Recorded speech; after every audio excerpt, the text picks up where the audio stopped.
Hey everyone, welcome back. It's me again, Jacob, your storyteller for tonight. We're traveling to one of the most extraordinary moments in human history, a moment when the ordinary world collided with the divine in the most unexpected way. We're heading to the wilderness of Sinai, where a shepherd tending his flock stumbled upon a bush that burned but was never consumed, and heard the voice of God calling his name. This is the story of Moses, but not the confident leader you might picture from movies or paintings. We're meeting Moses at his lowest point, a failed prince, a fugitive from justice, a man who thought his life was over at age 80, someone who had given up on his dreams and settled for the quiet existence of a shepherd in the middle of nowhere. But God had other plans that would transform this reluctant shepherd into the greatest leader in Israel's history. Plans that would turn a man who claimed he couldn't speak well into the voice of liberation for an entire nation. Plans that began with a simple question echoing across the desert.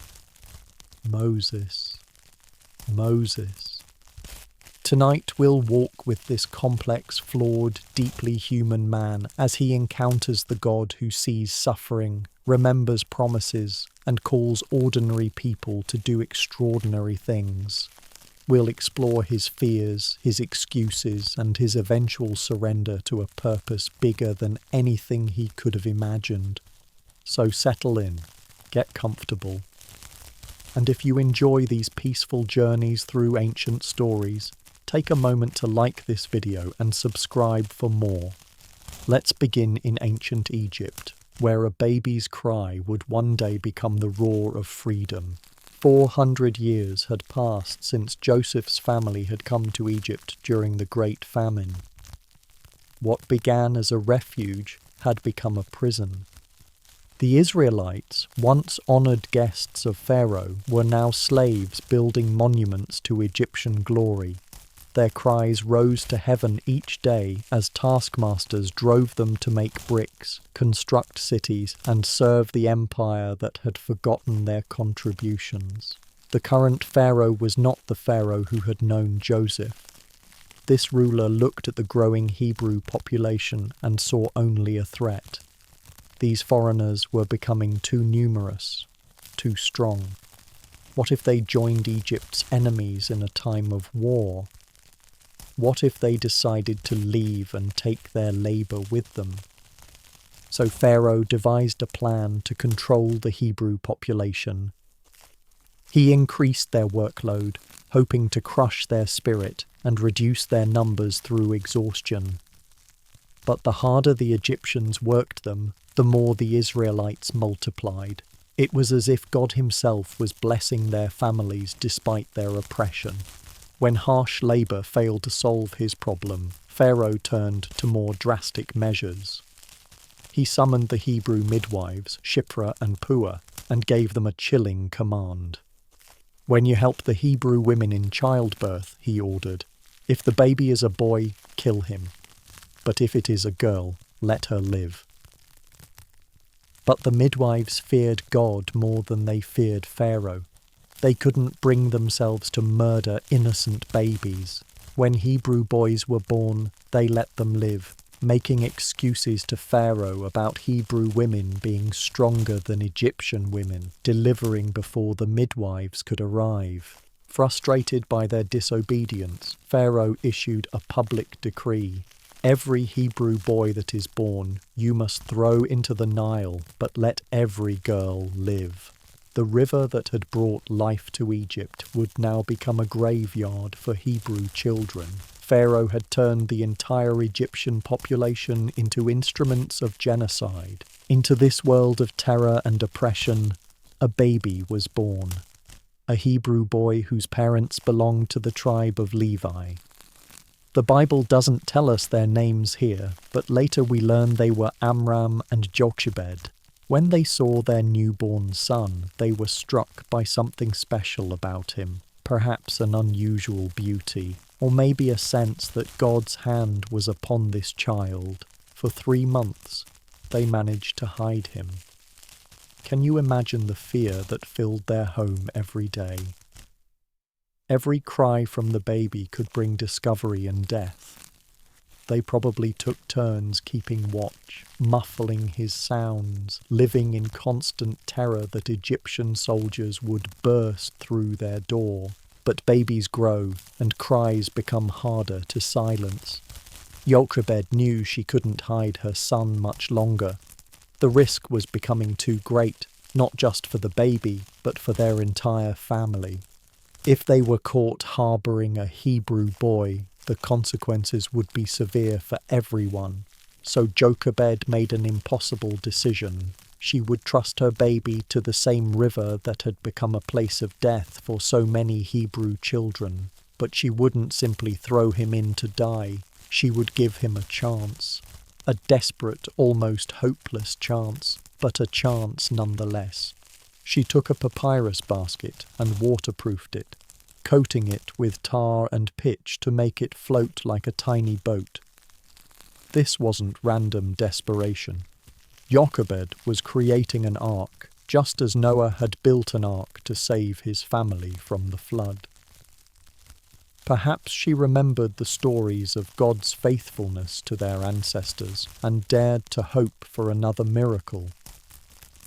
Gently, she placed her 3-month-old son in the basket, wrapping him carefully, making sure he was comfortable for what might be his final journey. Then she carried him to the banks of the Nile, to a spot where the reeds grew thick, where a basket might be hidden until what? She probably didn't know what she hoped would happen. Jochebed set the basket among the reeds and walked away. But she didn't go far. She stationed her daughter Miriam nearby to watch to see what would happen to her baby brother. It was the hardest thing she had ever done, releasing her child to an uncertain fate, trusting that somehow God would provide. The timing was perfect, though Jochebed didn't know it. Pharaoh's daughter had come down to the Nile to bathe, accompanied by her attendants. As they walked along the riverbank, one of them spotted the basket floating among the reeds. "What is that?" the princess must have wondered. She sent her slave girl to retrieve the strange basket. When they opened it and saw the crying baby inside, Pharaoh's daughter immediately understood what she was looking at. This was a Hebrew child, hidden to escape her father's decree. The baby's cries touched her heart. Here was an innocent life, threatened by a law she had probably never questioned before. But seeing this helpless infant, she felt compassion override politics. The Bible simply says she felt sorry for him. Just then, Miriam stepped forward with remarkable courage. This young girl approached the Egyptian princess and offered a solution. "Shall I go and get one of the Hebrew women to nurse the baby for you?" It was a brilliant suggestion that solved multiple problems at once. Pharaoh's daughter agreed, and Miriam ran to fetch her mother. Think about Jochebed's shock when her own daughter arrived saying, "Come quickly. Pharaoh's daughter found the baby and wants you to nurse him." The plan had worked beyond her wildest dreams. When Jochebed arrived, Pharaoh's daughter said to her, "Take this baby and nurse him for me, and I will pay you." Not only would Jochebed get her son back, but she would be paid to care for him. God had turned their desperate situation into unexpected blessing. So Jochebed took her baby home, knowing that this time was temporary, that eventually she would have to give him up again. But for now, she could nurse him, love him, and teach him about the God of Abraham, Isaac, and Jacob. She could fill his earliest years with knowledge of his true identity and heritage. When the child was old enough to be weaned, probably around age 3 or 4, Jochebed brought him back to Pharaoh's daughter. This second goodbye was perhaps even harder than placing him in the basket, because now she knew and loved this little boy as a person, not just as a baby. Pharaoh's daughter adopted him as her own son and gave him a name that would echo through history, Moses. The name meant drawn out, because she had drawn him out of the water. She had no idea she was naming the man who would one day draw an entire nation out of slavery. So Moses grew up in the palace of Pharaoh. The very king who had ordered his death was now unknowingly raising his future opponent. The baby who should have died in the Nile was instead being educated in the wisdom of Egypt, learning leadership skills that would serve him when he led God's people to freedom. The irony was perfect. Pharaoh's plan to destroy the Hebrew boys had instead placed their future deliverer in the heart of Egyptian power. The river of death had become a river of salvation. The basket that seemed like desperation had been God's provision all along. And somewhere in the servants' quarters of the palace, a Hebrew woman named Jochebed continued her work, knowing that her act of faith had saved not just her son, but an entire nation. Her willingness to let go had made possible the greatest rescue in human history. Moses grew up in a world of unimaginable luxury. The palace of Pharaoh was filled with gold, ivory, and precious stones. Servants attended to his every need. The finest foods were placed before him at elaborate banquets. He wore linen so fine it felt like silk and sandals made from the softest leather. His education was the best Egypt could offer. Moses learned to read and write hieroglyphics, studied mathematics, astronomy, and engineering. He was taught the arts of warfare, diplomacy, and administration. The wisdom of Egypt, accumulated over thousands of years, was poured into his young mind.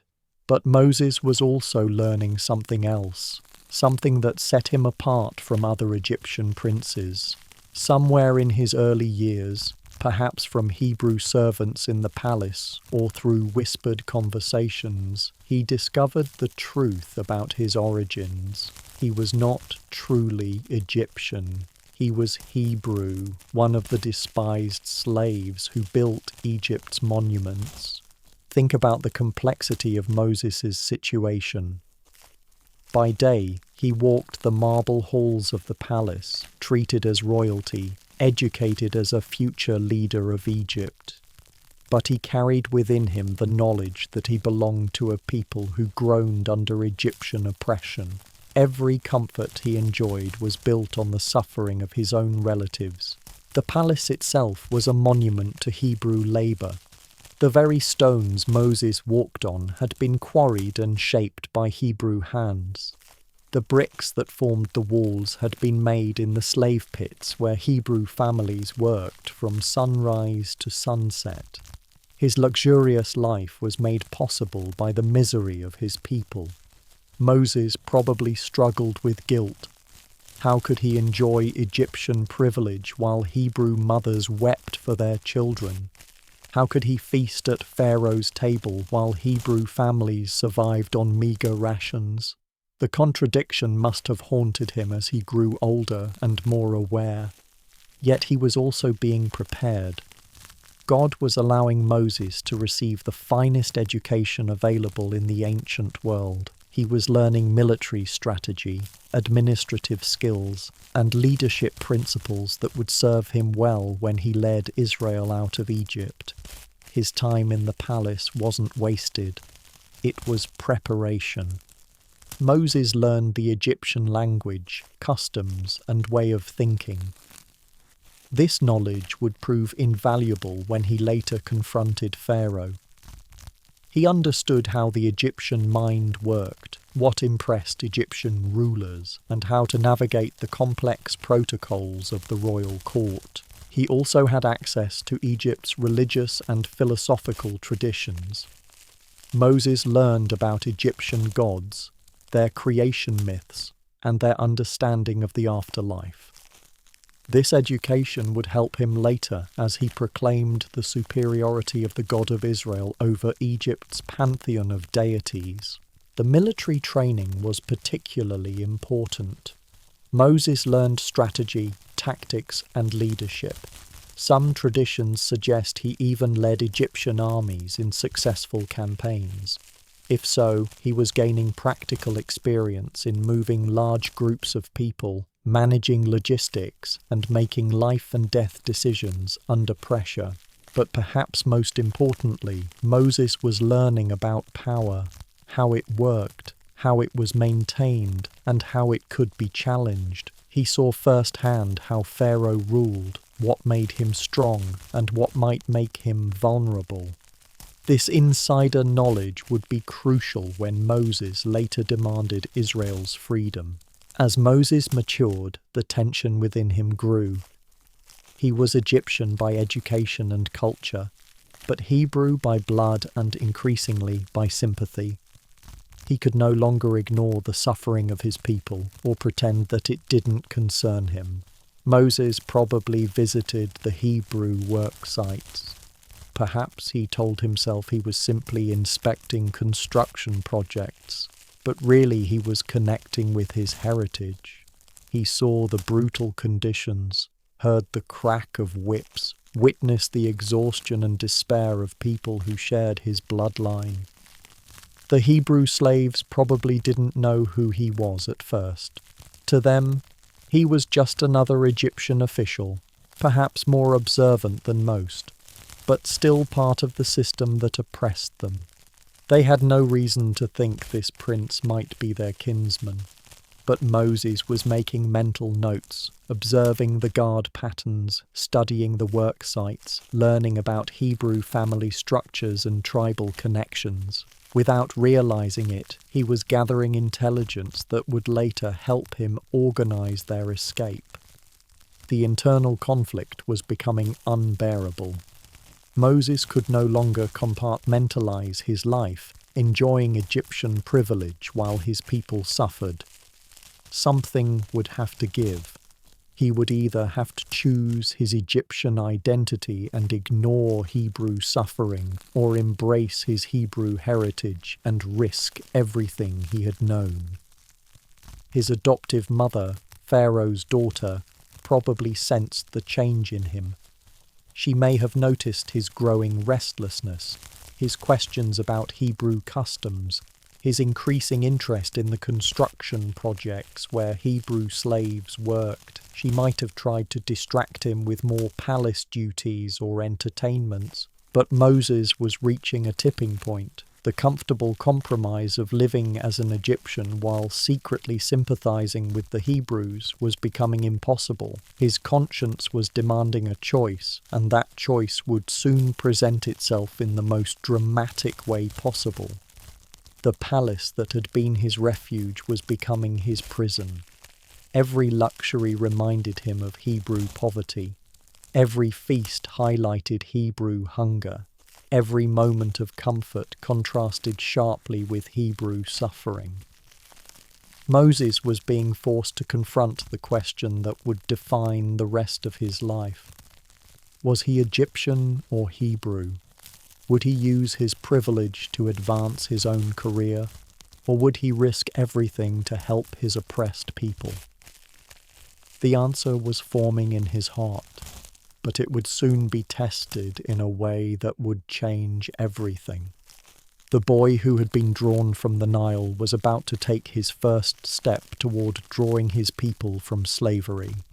But first, he would have to leave the palace, abandon his privilege, and discover who he really was beneath all the Egyptian education and royal treatment. The prince was about to become a fugitive, and in that transformation, God would begin shaping the deliverer his people desperately needed. But Moses didn't know that yet. All he knew was that he could no longer live with the contradiction between his comfortable life and his people's suffering. Soon, very soon, that tension would explode into action, and Moses would discover that choosing sides has consequences that can't be undone. The moment of decision was approaching, and with it, the end of his life as an Egyptian prince. The day that changed everything started like any other. Moses was probably around 40 years old, a man in his prime, well-educated and well-positioned in Egyptian society.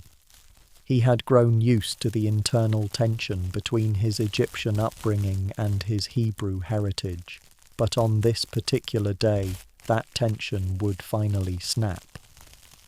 Moses decided to visit the Hebrew work sites, perhaps telling himself it was an official inspection, or maybe finally admitting that he needed to see his people's suffering with his own eyes. He walked out of the comfortable palace into the harsh reality of the construction zones where Hebrew slaves laboured under the brutal Egyptian sun.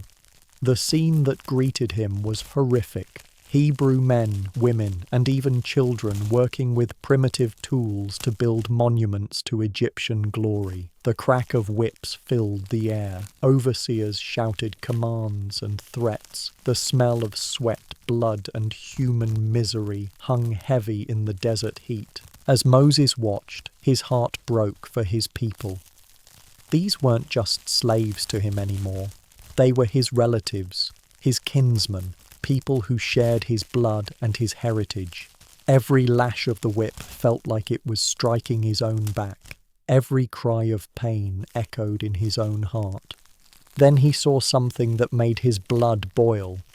An Egyptian overseer was brutally beating a Hebrew slave.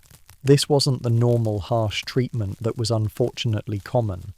This was savage, possibly deadly violence. The Hebrew man was on the ground, defenseless, while the Egyptian continued his assault. Moses looked around quickly, checking to see if anyone else was watching. The Bible tells us, he looked this way and that and saw no one. In that moment, Moses made a decision that would change the course of his life and ultimately the history of the world. He intervened. Moses, the adopted grandson of Pharaoh, attacked the Egyptian overseer. In his rage at the injustice he was witnessing, Moses killed the man. It probably happened quickly, maybe a single blow in a moment of righteous anger. But in that instant, Moses crossed a line he could never uncross. After the Egyptian was dead, Moses quickly buried the body in the sand, hoping to hide the evidence of what he had done. But even as he covered the corpse, Moses must have realized that his life as he knew it was over. He had chosen sides, and there would be no going back. The next day, Moses returned to the work sites, perhaps hoping that the previous day's events would remain secret, that he could somehow continue living his double life. But he was about to discover that his actions had not gone unnoticed. He came upon two Hebrew men fighting each other, and Moses tried to intervene again, this time as a peacemaker. "Why are you hitting your fellow Hebrew?" he asked the man who was in the wrong. It was a reasonable question from someone who genuinely cared about Hebrew unity. But the man's response stunned Moses. "Who made you ruler and judge over us? Are you thinking of killing me as you killed the Egyptian?" The secret was out. Someone had seen what Moses had done, and now it was being talked about among the Hebrew slaves. Moses realized his situation was desperate. If the Hebrews knew about the killing, it was only a matter of time before word reached Pharaoh, and when that happened, Moses would face execution for murdering an Egyptian official. His privileged position wouldn't protect him from such a serious crime. But there was something even more painful than the fear of discovery. The Hebrew slaves didn't welcome Moses as their champion. They saw him as an outsider, an Egyptian prince playing at being Hebrew. His attempt to help had been rejected by the very people he was trying to save. This rejection must have cut deeply. Moses had risked everything to stand up for his people, and they responded with suspicion and mockery. Instead of gratitude, he received sarcasm. Instead of acceptance, he got accusations. The people he thought would welcome him as a deliverer wanted nothing to do with him. The irony was bitter. Moses had finally chosen to identify with the Hebrew slaves rather than his Egyptian privilege, but the Hebrews didn't want him. He was now caught between two worlds, too Hebrew for the Egyptians, but too Egyptian for the Hebrews. Soon word of the killing reached Pharaoh, perhaps through Hebrew informants hoping to curry favour with the authorities, or maybe through Egyptian witnesses Moses hadn't noticed. Either way, the news travelled fast through the palace corridors. Pharaoh's reaction was swift and decisive. He ordered Moses' execution. The man he had raised as a grandson, educated at great expense, and treated as royalty, was now marked for death. There would be no mercy, no consideration of past relationship. Moses had crossed an unforgivable line. Moses had to flee immediately. There was no time to gather possessions, no opportunity to say goodbye, no chance to explain himself. He had to run for his life, leaving behind everything he had ever known. The palace that had been his home was now his prison, and Egypt itself had become enemy territory. As Moses fled into the desert, he must have wondered what he had accomplished. His attempt to help his people had failed. The Hebrew he had tried to save might already be dead from his injuries. The Egyptian overseer was certainly dead, and Moses himself was now a fugitive with no home, no family, no future. The prince had become a murderer. The privileged Egyptian had become a homeless wanderer. The man who might have enjoyed a comfortable life in Pharaoh's court was now running for his life across the desert with nothing but the clothes on his back. But Moses had also made a choice that defined his character. When faced with injustice, he couldn't stand by and do nothing. When he saw his people suffering, he couldn't maintain his comfortable distance. When the moment came to choose between Egyptian privilege and Hebrew solidarity, he chose his people. It was the right choice made in the wrong way. Moses' heart was in the right place, but his methods were disastrous. He had tried to deliver Israel through violence and had succeeded only in making himself an exile. God's deliverance would come, but it would require a different approach. As Moses disappeared into the wilderness, he was learning his first lesson about leadership. Good intentions aren't enough. Righteous anger needs to be channeled properly, and sometimes God's call requires not just courage, but also patience and wisdom. The man who would one day lead Israel out of bondage was beginning his own journey into exile. It would be a long road back, but this moment of choice, costly as it was, had started Moses on the path toward his true calling. He didn't know it yet, but his flight from Egypt was the first step toward Egypt's liberation. Sometimes we have to lose everything we think we want before we can discover what God actually has planned for us. Moses ran, not with the confident stride of a prince reviewing his domain, but with the desperate pace of a man fleeing for his life. Behind him lay everything he had ever known: the palace, the privilege, the power, the education, the identity that had shaped him for 40 years. Ahead lay only the vast, unforgiving wilderness and an uncertain future. The Egyptian sun beat down mercilessly as Moses made his way eastward, toward the Sinai Peninsula, toward lands beyond Pharaoh's immediate reach. He had no supplies, no water, no food, just the clothes on his back and the knowledge that Egyptian soldiers might be pursuing him at any moment. Every step took him further from civilization. The bustling cities of Egypt, with their grand temples and busy markets, gave way to endless expanses of sand and rock. The lush vegetation along the Nile was replaced by sparse desert growth that offered little shade and no comfort. Moses was experiencing loss on every level. Not just the loss of his physical comforts and social position, but the loss of his very identity. Who was he now? Not an Egyptian prince. That life was over forever. Not a Hebrew slave. His people had rejected him. He was a man without a country, without a people, without a purpose. The psychological shock must have been overwhelming. 40 years of living as Egyptian royalty don't disappear overnight. Moses had been used to servants anticipating his needs, to the finest foods and wines, to soft beds and climate-controlled rooms. Now he was scrounging for water and shelter like any desert nomad.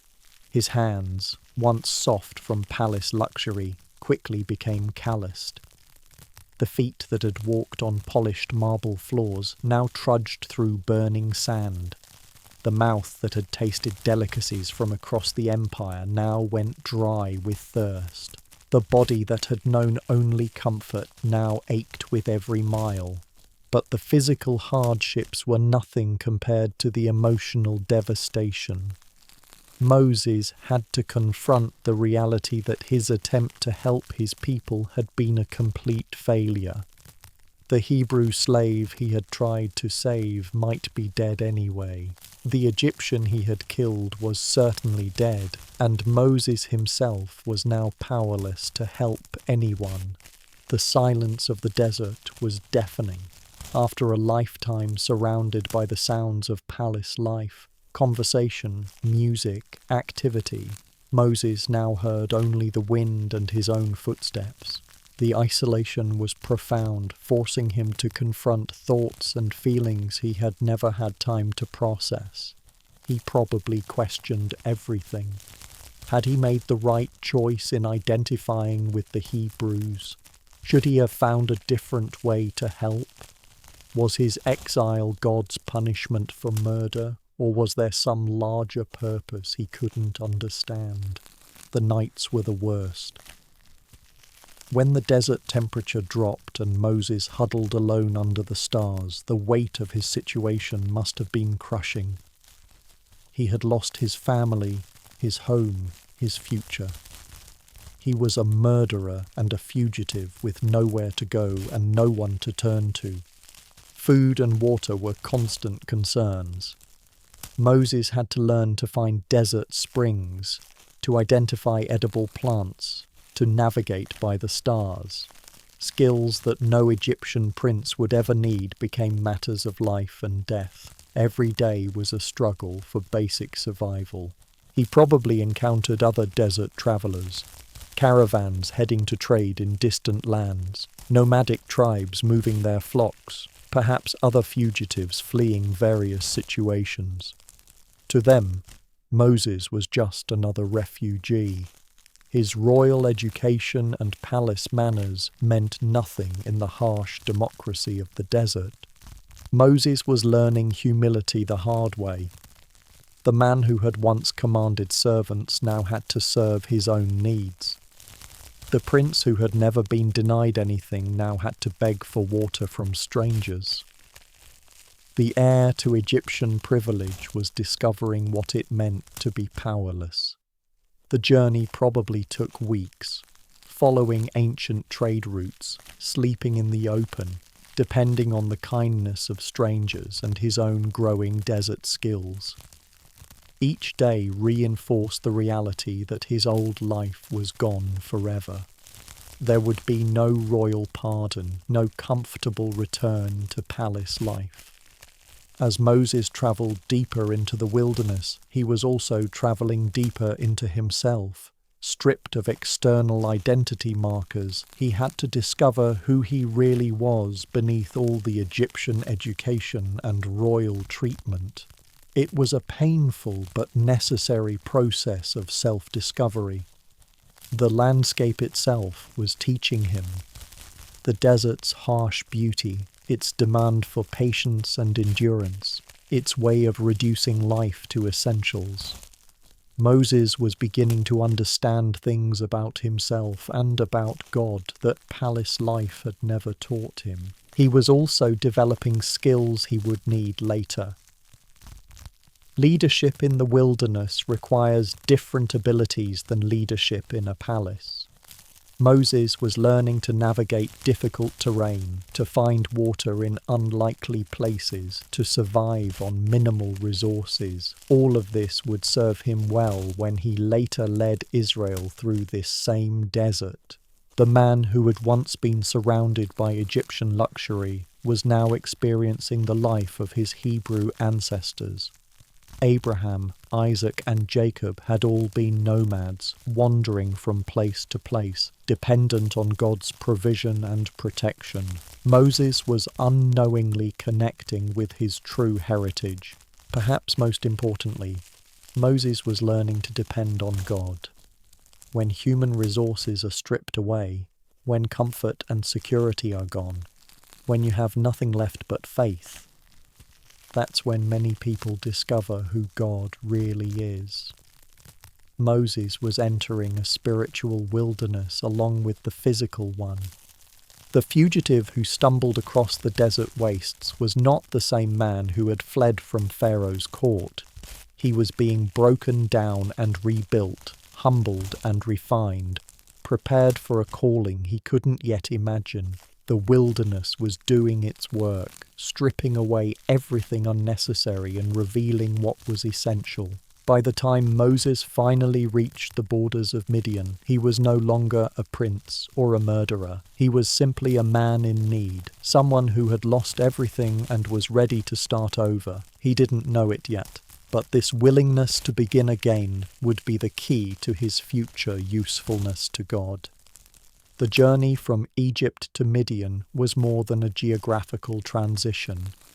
It was the first stage of Moses' transformation from a failed deliverer to the deliverer God would use to free his people. Sometimes we have to lose our way completely before we can find the path God has planned for us. After weeks of desert travel, Moses finally reached the land of Midian, a territory east of Egypt, beyond Pharaoh's immediate control. He was exhausted, dehydrated, and probably looking more like a desert beggar than a former prince. His royal bearing had been worn away by hunger and hardship. The first thing Moses needed was water, not just for drinking, but for washing away the grime and dust of his journey. In desert communities, wells were the centres of social life, places where travellers could find both refreshment and information about local customs and opportunities. As Moses approached a well near the city, he saw a group of young women arriving with their flocks. They were shepherdesses, a common sight in nomadic cultures where entire families participated in tending livestock. Their presence suggested this was a peaceful area where women could work without fear of bandits or hostile tribes. The young women began drawing water for their sheep. It was hard work, requiring them to haul heavy buckets up from the well and pour the water into stone troughs. They worked efficiently, suggesting this was their daily routine, but Moses could see it was physically demanding labour. Then trouble arrived. A group of shepherds appeared, probably local men who considered themselves entitled to use the well first. They began driving away the women's flocks and taking over the watering troughs, apparently planning to let their own animals drink before the women could finish their work. This was exactly the kind of injustice that had triggered Moses' violent response in Egypt. The strong oppressing the weak, men taking advantage of women, locals bullying outsiders. But this time, Moses was no longer a prince with authority to command. He was just a dusty refugee with no status whatsoever. Still, Moses couldn't stand by and watch. Something in his character, the same sense of justice that had gotten him into trouble in Egypt, compelled him to act. But this time, He chose a different approach. Instead of violence, he simply stood up and helped the women water their flocks.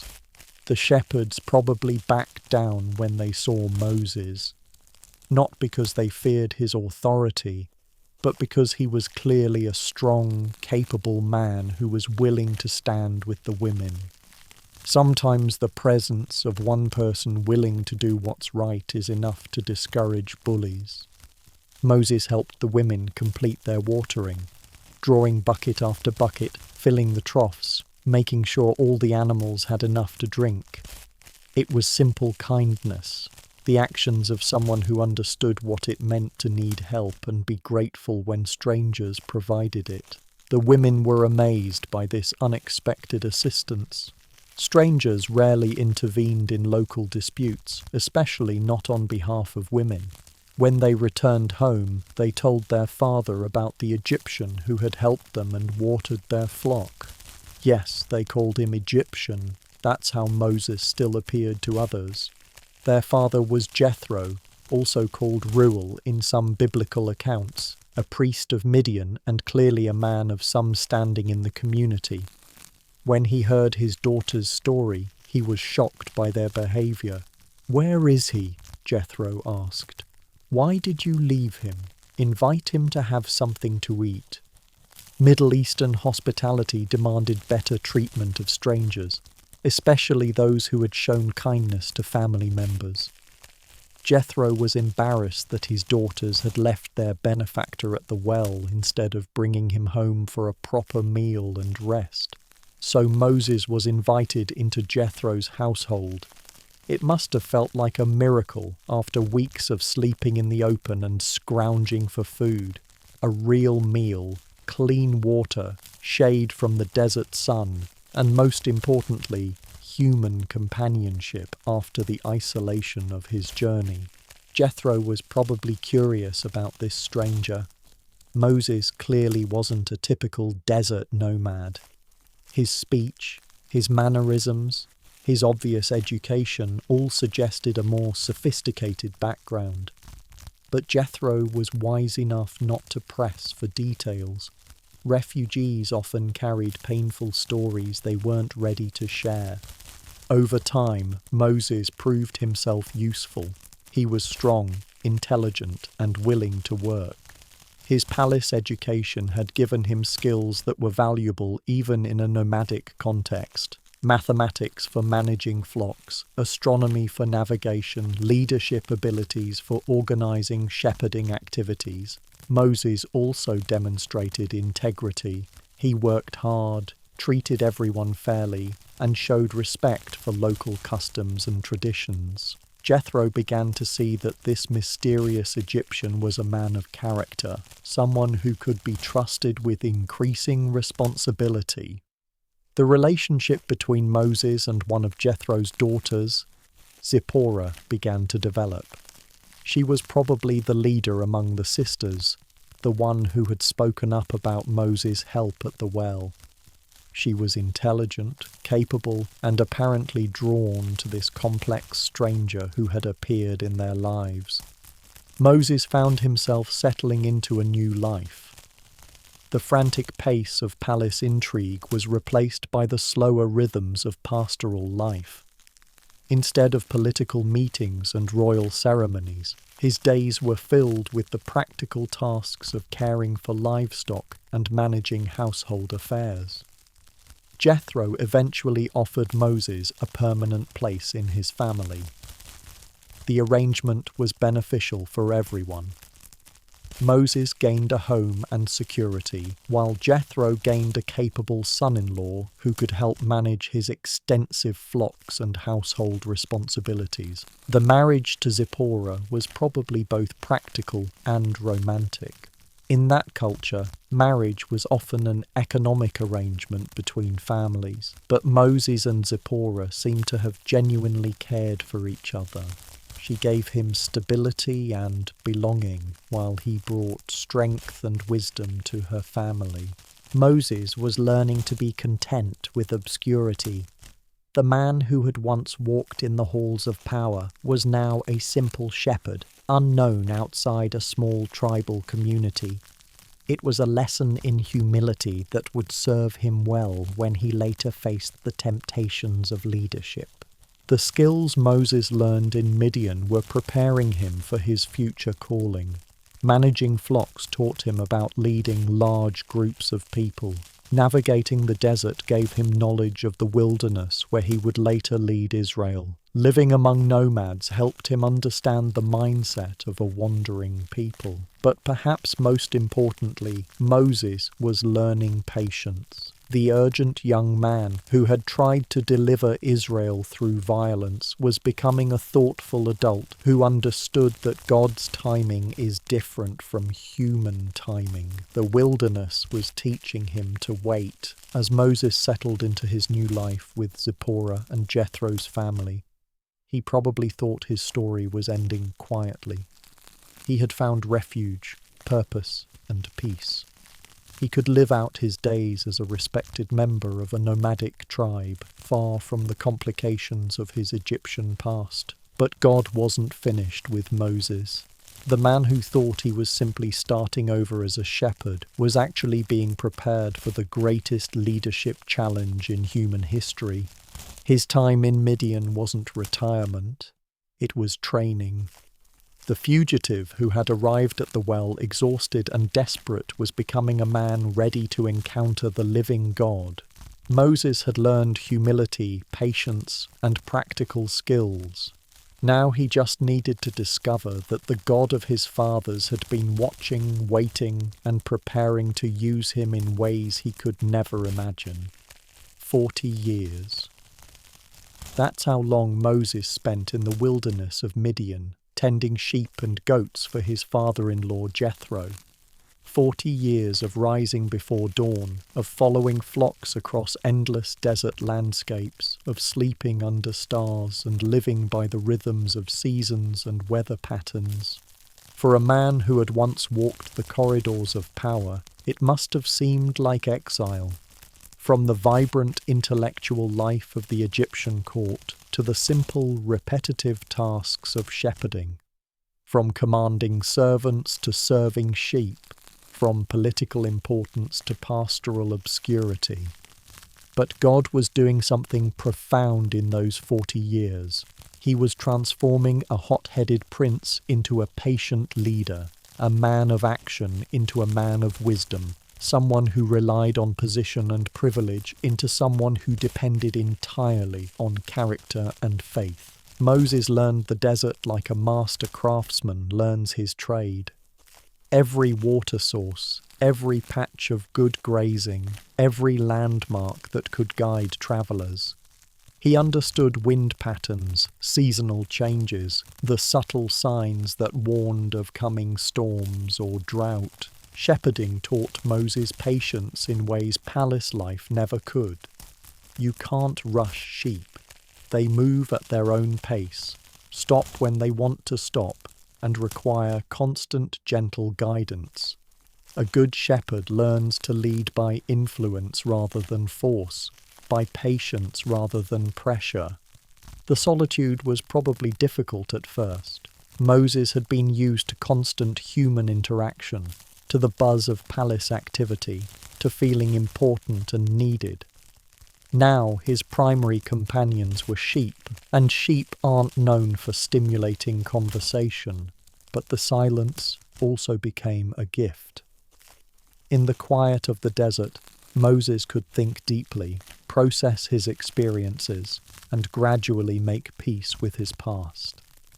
The constant noise of Egyptian court life was replaced by the gentle sounds of bleating sheep, whistling wind, and his own thoughts.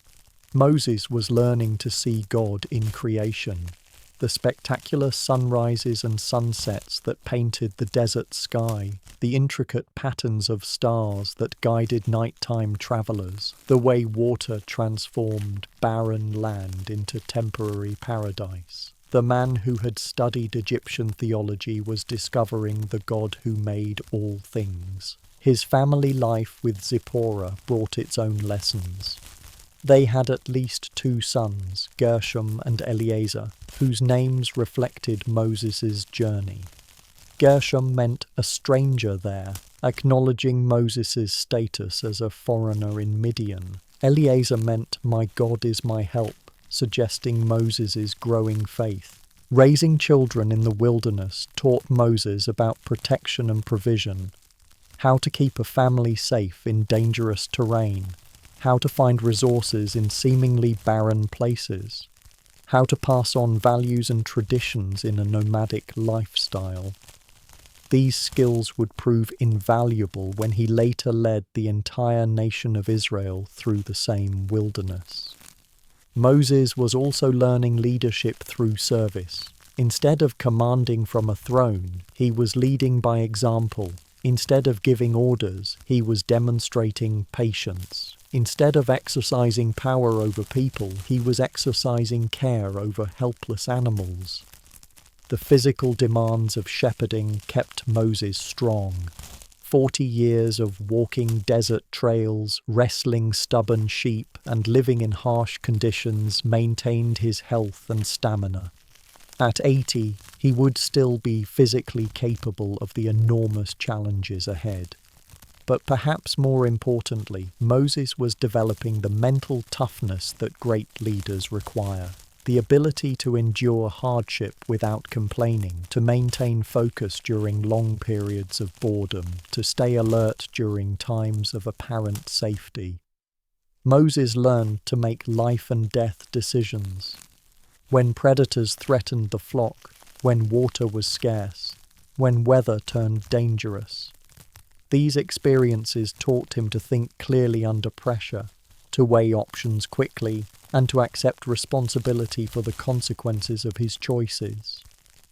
The economic realities of shepherding taught Moses about resource management, how to make limited supplies last, how to plan for seasonal changes, how to balance immediate needs against long-term sustainability. Managing a flock was excellent preparation for managing a nation. Moses also learned about the nature of different personalities. Some sheep were natural leaders, others were followers. Some were brave, others timid. Some were independent, others clingy. Understanding these differences and learning to work with them rather than against them was crucial preparation for leading human beings.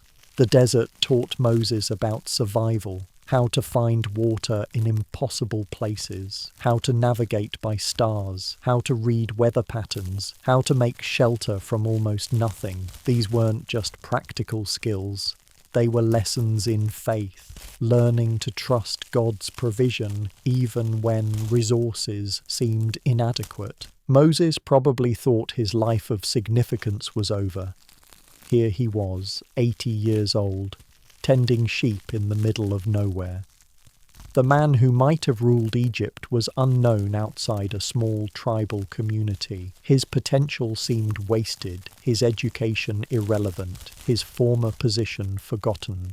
But God was preparing Moses for a task that required exactly the character traits he was developing.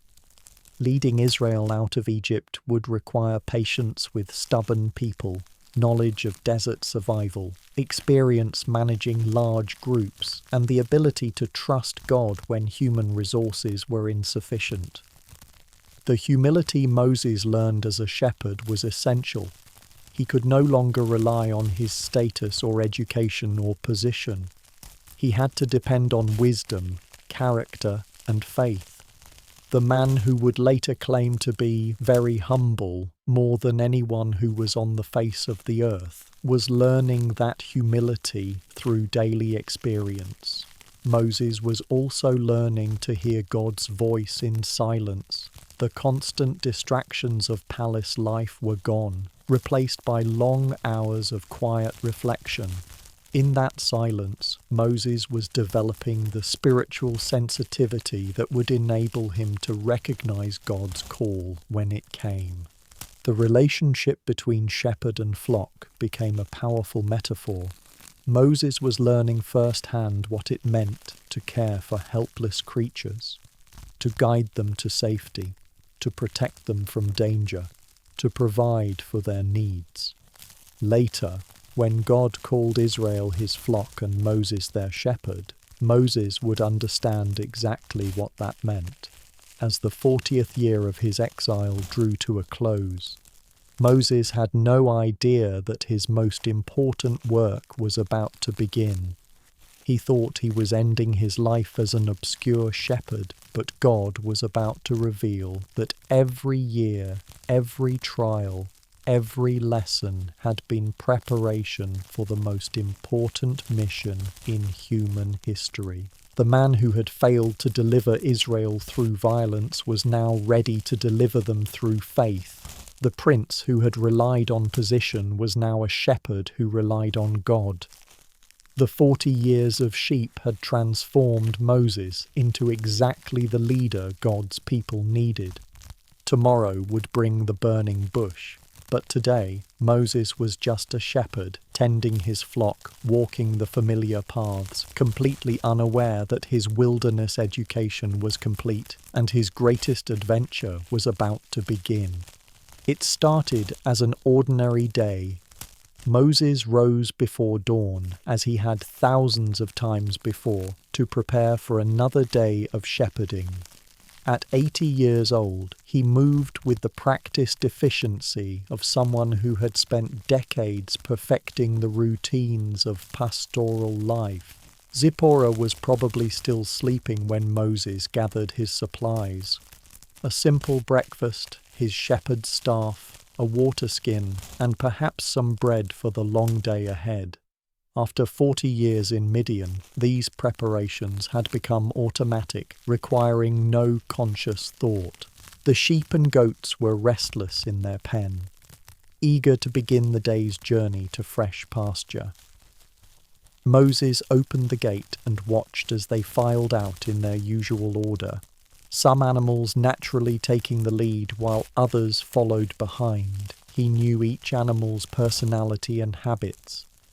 Moses had decided to take the flock to the far side of the wilderness, to an area near the mountain called Horeb.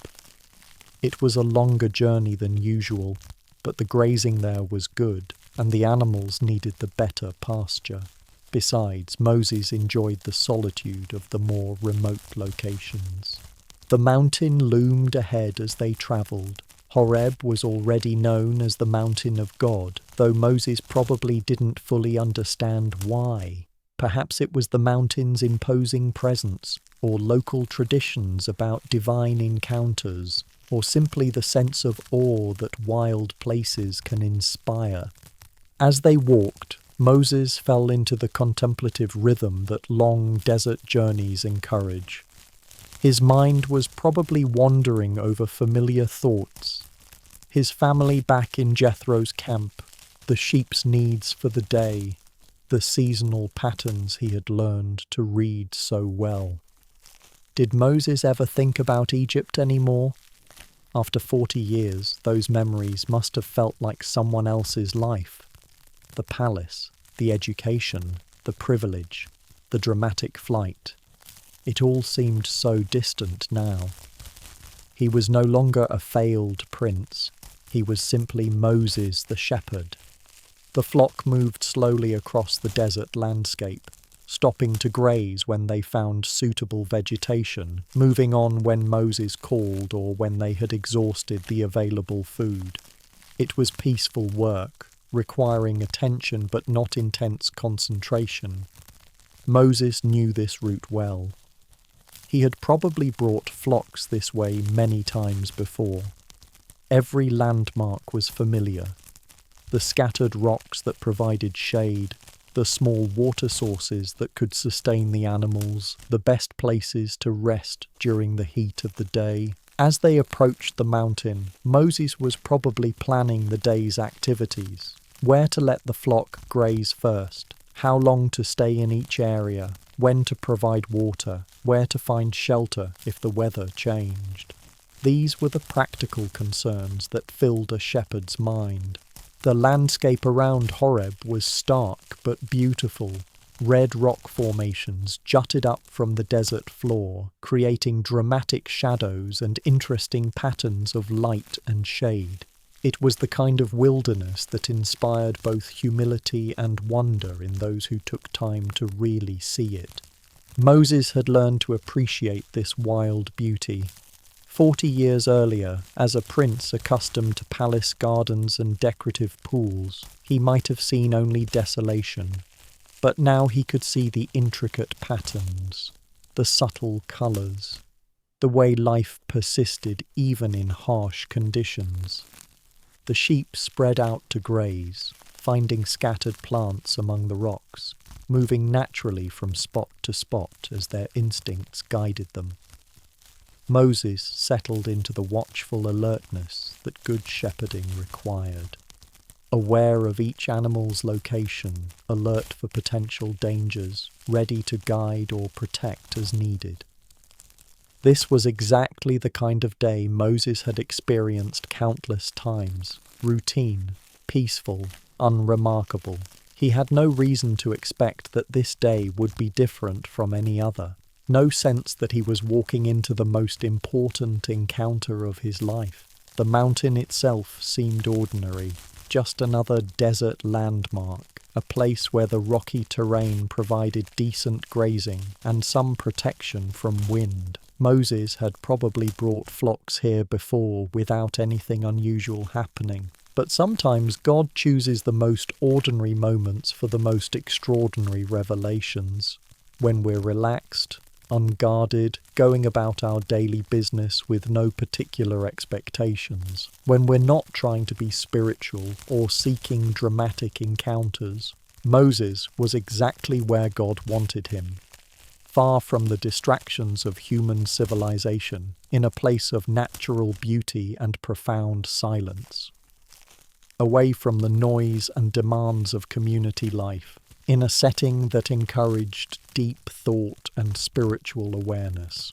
He was also in the right condition to hear from God, no longer the angry young man who had tried to force change through violence, no longer the privileged prince who thought he knew better than everyone else. He was now a humble shepherd who had learned patience and dependence. The irony was perfect.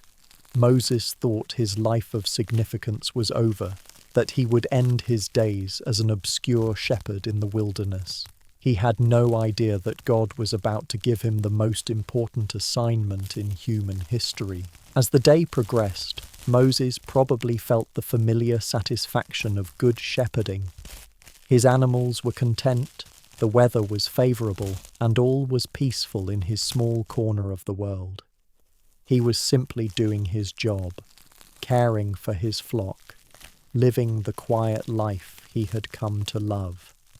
But God had been watching as Moses learned patience through 40 years of shepherding, watching as he developed the skills that would be needed to lead a nation through the wilderness, watching as he grew in humility and faith. The mountain called Horeb was about to live up to its name. This place known as the Mountain of God was about to become the site of the most important conversation in Moses' life. The ordinary day was about to become extraordinary, and Moses, focused on his sheep and unaware of the divine appointment that awaited him, was walking steadily toward his destiny. The man who thought his story was ending was about to discover that it was just beginning. The mountain of God was waiting. The bush was growing in its appointed place. And Moses, shepherd of sheep, was about to become shepherd of God's chosen people. He just didn't know it yet. Moses was watching his flock graze among the rocky slopes of Horeb when something caught his eye. A flash of light, perhaps, or movement where there shouldn't have been any. In the desert, shepherds learn to notice anything unusual. It could signal danger, opportunity, or simply something worth investigating. At first glance, it looked like a brush fire. Nothing particularly remarkable in that dry climate where the sun's heat could ignite dried vegetation. Moses had probably seen such fires before, quick flashes that consumed whatever fuel was available and then burned out, leaving only ash and bare ground. But as Moses looked more closely, he realized something was wrong. The bush was definitely burning. Flames danced among its branches, creating the characteristic orange and red glow of fire. But the bush itself wasn't being consumed. The flames continued, but the branches remained green and intact. Moses blinked and looked again. After 40 years in the desert, he thought he had seen everything the wilderness had to offer. Mirages, unusual rock formations, strange weather patterns. But this was something entirely different. This defied the natural laws he understood. His first instinct was probably to look for a practical explanation. Maybe the light was playing tricks on his eyes. Maybe it was some kind of reflection or unusual atmospheric condition. Perhaps there was water nearby that was creating an optical illusion. But the more Moses watched, the more convinced he became. This was real. The bush was burning but not burning up. The flames were genuine, but they weren't consuming their fuel. It was impossible, and yet it was happening right before his eyes. Moses felt curiosity overcoming caution. As a shepherd, he had learned to be careful about investigating unusual phenomena. Strange sights in the wilderness could be dangerous. Predators, poisonous snakes, unstable rock formations. But this was too intriguing to ignore. "I will go over and see this strange sight," Moses said to himself. "Why does the bush not burn up?" It was a reasonable question from a man who understood fire and its properties. This violated everything he knew about how the physical world worked. Moses began walking toward the bush, leaving his flock to graze while he investigated this mystery. The sheep were safe and content, so he felt free to satisfy his curiosity about this impossible phenomenon. It was a decision that would change the course of human history. As he approached, the strangeness of the sight became even more apparent. The flames were real. He could feel their heat, see their movement, hear their crackling. But the bush continued to flourish, its leaves green and healthy, despite being surrounded by fire. Then something even more extraordinary happened. A voice spoke from the burning bush. Not the voice of another person who might have been hidden nearby, but a voice that seemed to come from the fire itself. "Moses! Moses!" the voice called. Moses responded instinctively, "Here I am." It was the same response he might have given to Jethro calling his name, or to one of his sons needing attention. But even as he spoke, Moses must have realized that this was no ordinary conversation. The voice continued with a command that made Moses's blood run cold. "Do not come any closer. Take off your sandals, for the place where you are standing is holy ground." This was not a human voice. This was the voice of deity, speaking with authority that couldn't be questioned or ignored. Moses immediately obeyed. Bending down to remove his sandals, feeling the rocky ground rough and warm beneath his bare feet. The simple act of removing his shoes was an acknowledgement that he was in the presence of something far greater than himself. Holy ground. Moses had heard the concept before, but now he was experiencing it. This patch of desert, which moments before had seemed like any other part of the wilderness, was now transformed by God's presence. The ordinary had become sacred. The voice spoke again. "I am the God of your father, the God of Abraham, the God of Isaac, and the God of Jacob." Moses was hearing the voice of the God of his ancestors, the God whose stories had been passed down through generations of Hebrew families. Moses hid his face. The text tells us he was afraid to look at God. After 40 years of quiet shepherding, he was suddenly face to face with the divine. The God he had heard about in stories was speaking directly to him from a burning bush. Think about the shock Moses must have felt. One moment he was a simple shepherd watching his flock. The next he was standing barefoot before the creator of the universe. The transition from ordinary to extraordinary had happened in a matter of minutes. The burning bush itself was a perfect symbol. Fire in biblical imagery often represents God's presence, purifying, powerful, impossible to ignore. But this fire didn't destroy, it revealed.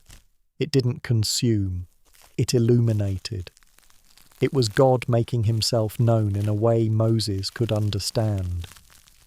Moses was probably trembling, not just from fear, but from the overwhelming realization that his quiet life in the wilderness was about to change dramatically. God doesn't appear to people just for casual conversation. This encounter had a purpose. The ground beneath Moses' feet felt different now. Every rock, every grain of sand was charged with significance. He was standing in a place where heaven and earth touched, where the infinite God chose to reveal himself to a finite human being. All around him, the wilderness remained the same. The sheep continued grazing, the mountains rose unchanged against the sky, the desert silence persisted. But Moses himself was being transformed by this encounter. The man who approached the bush out of curiosity was not the same man who stood trembling in God's presence. The burning bush would burn itself into Moses' memory. For the rest of his life, he would remember this moment when the ordinary became extraordinary, when the impossible became real, when a simple shepherd learned that God had been watching, waiting, preparing to use him in ways he could never have imagined. The conversation was just beginning. God had gotten Moses' attention with the miracle of the burning bush, but now came the real purpose of this encounter.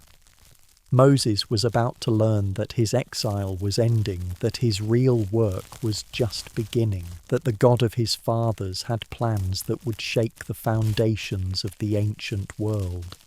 But for now, Moses simply stood in wonder, barefoot on holy ground, face hidden in reverence, listening to the voice that spoke from fire but did not consume. The bush that would not burn had become the doorway to the most important conversation in his life. Standing barefoot before the burning bush, Moses heard God speak words that would echo through eternity. I have indeed seen the misery of my people in Egypt. I have heard them crying out because of their slave drivers, and I am concerned about their suffering. These words must have stunned Moses. For 40 years he had probably wondered if God cared about the Hebrew slaves. Did the God of Abraham, Isaac, and Jacob even know what was happening to their descendants? Now he was learning that God had been watching all along, aware of every tear, every cry, every moment of pain. God continued, "So I have come down to rescue them from the hand of the Egyptians and to bring them up out of that land into a good and spacious land, a land flowing with milk and honey." The God who had seemed silent was actually preparing deliverance. The suffering had not been ignored.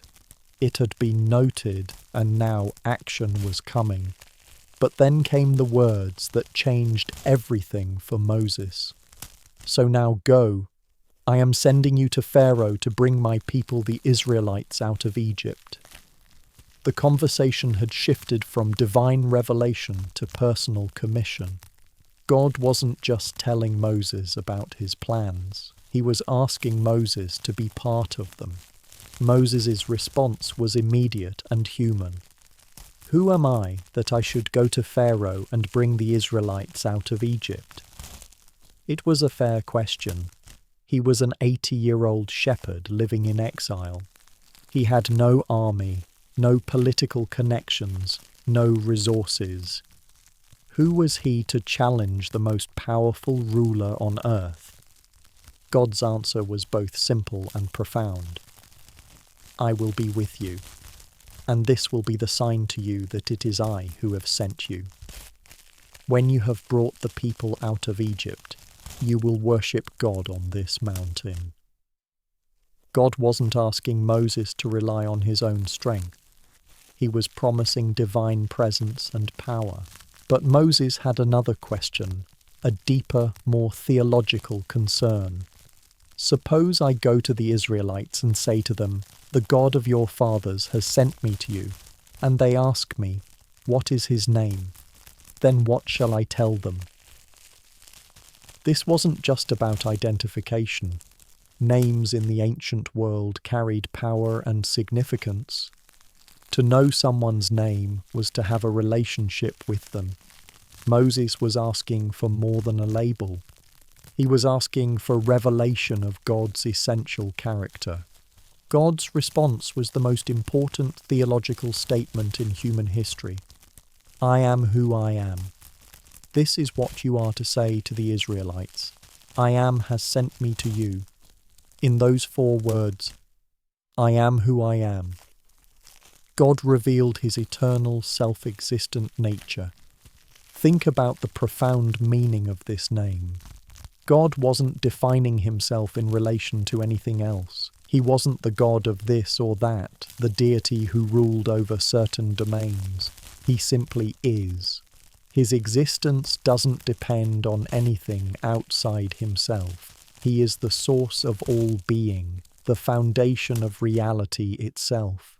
The Hebrew behind this phrase, YHWH, often written as Yahweh, became the most sacred name in Jewish tradition. So holy that devout Jews wouldn't pronounce it, referring instead to Adonai, Lord, or Hashem, the name. Moses was receiving revelation of God's innermost identity. God continued to explain. Say to the Israelites, the Lord, the God of your fathers, the God of Abraham, the God of Isaac, and the God of Jacob, has sent me to you. This is my name forever, the name you shall call me from generation to generation. Here was the connection between the eternal God and human history. The same God who had made promises to the patriarchs was now acting to fulfill those promises. The God who had seemed absent was revealing that he had been faithful all along, working behind the scenes to accomplish his purposes. Moses was learning that God's character is revealed in his names. I Am spoke of his eternal existence, his independence, his absolute reality. But connecting himself to Abraham, Isaac, and Jacob showed his faithfulness, his commitment to covenant relationships, his involvement in human affairs. This revelation gave Moses everything he needed, not just a name to give the Israelites, but an understanding of who he was representing, the God who existed before time began, who brought the universe into being, who made promises to the patriarchs. This God was sending Moses to Egypt. The burning bush itself took on new meaning. Like the bush that burned but was not consumed, God's presence was real and powerful, but not destructive to those who approached in faith. The fire that should have destroyed instead revealed. The power that could have overwhelmed instead invited relationship. Moses was receiving a theology lesson that would sustain him through everything ahead. When Pharaoh challenged his authority, Moses could remember that he represented I Am. When the Israelites doubted his mission, he could remind them that the God of their fathers had sent him. This moment established the foundation for biblical faith. God is not a philosophical concept or religious theory. He is the eternally existing one who chooses to enter human history, to make promises, to act on behalf of his people. Theology and biography intersect in divine revelation. The implications were staggering. If God was I am, then everything else derived its existence from him. Pharaoh's power, Egypt's glory, human strength, all of it was temporary, dependent, secondary. Only God existed in and of himself. Moses was also learning about God's consistency. The God speaking from the bush was the same God who had walked with Abraham, who had blessed Isaac, who had wrestled with Jacob. Divine character doesn't change. What God had promised, he would fulfill. But this revelation also carried responsibility. Knowing God's name meant representing God's character. Moses would need to demonstrate God's power, faithfulness, and love to both Israelites and Egyptians. He would be God's spokesman to the world. The conversation in the wilderness was becoming cosmic in scope. What started as curiosity about a burning bush had become revelation of God's essential nature. Moses was receiving information that would shape human understanding of deity for thousands of years.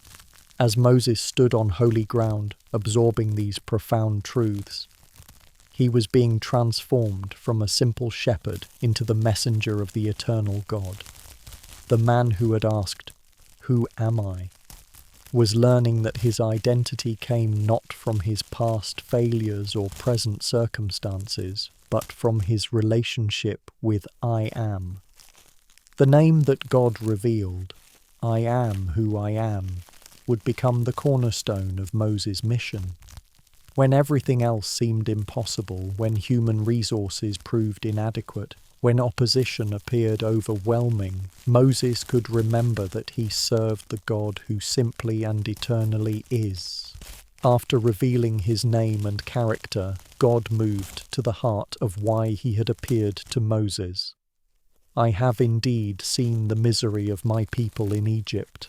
I have heard them crying out because of their slave drivers, and I am concerned about their suffering, so I have come down to rescue them.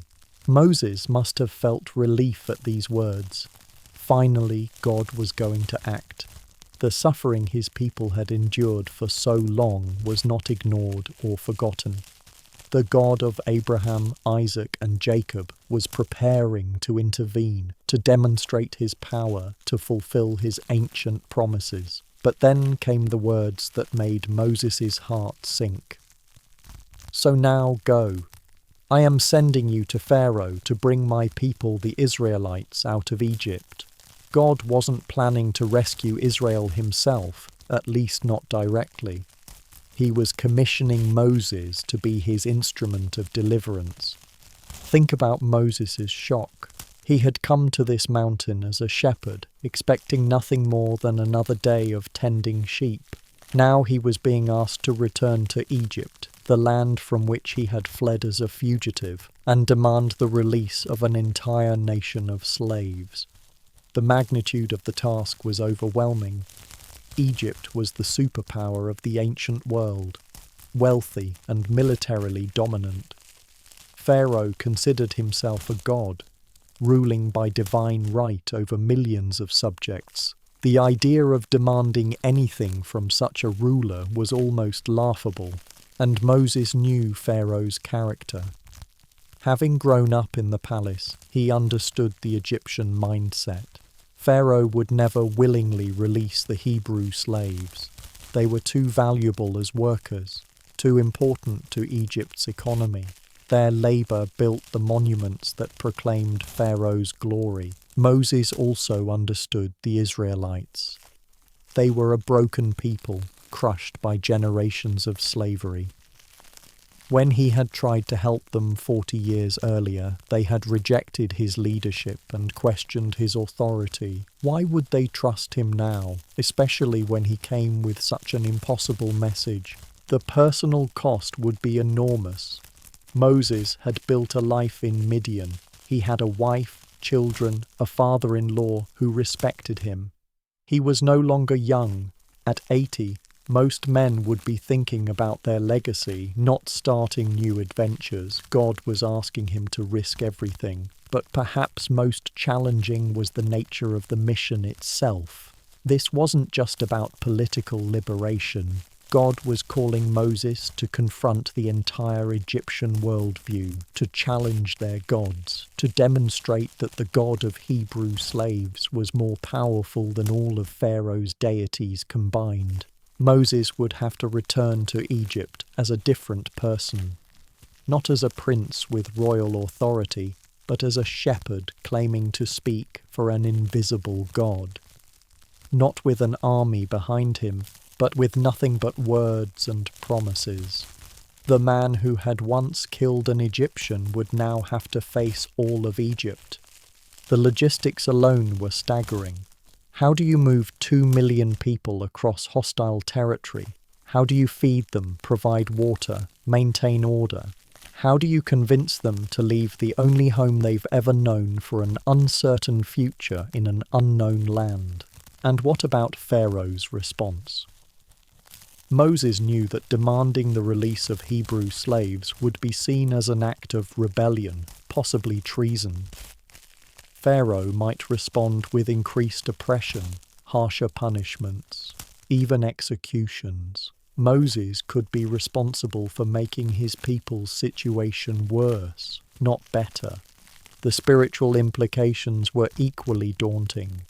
Moses would be asking people to trust in a God they barely knew, to follow promises that seemed impossible, to risk everything for a future they couldn't see. He would have to convince skeptics, encourage the fearful, and lead the reluctant. Moses also faced his own internal barriers. His confidence had been shattered 40 years earlier when his attempt to help his people failed. He had learned to see himself as a simple shepherd, not a leader of nations. The man who had once been comfortable in Pharaoh's court now doubted his own abilities. There was also the question of credibility. Why should anyone believe that the God of slaves was more powerful than the gods of Egypt? How could Moses prove that his message was authentic, that he wasn't just a delusional old man claiming divine authority? The timing seemed wrong. If God had wanted to deliver Israel, why wait until now?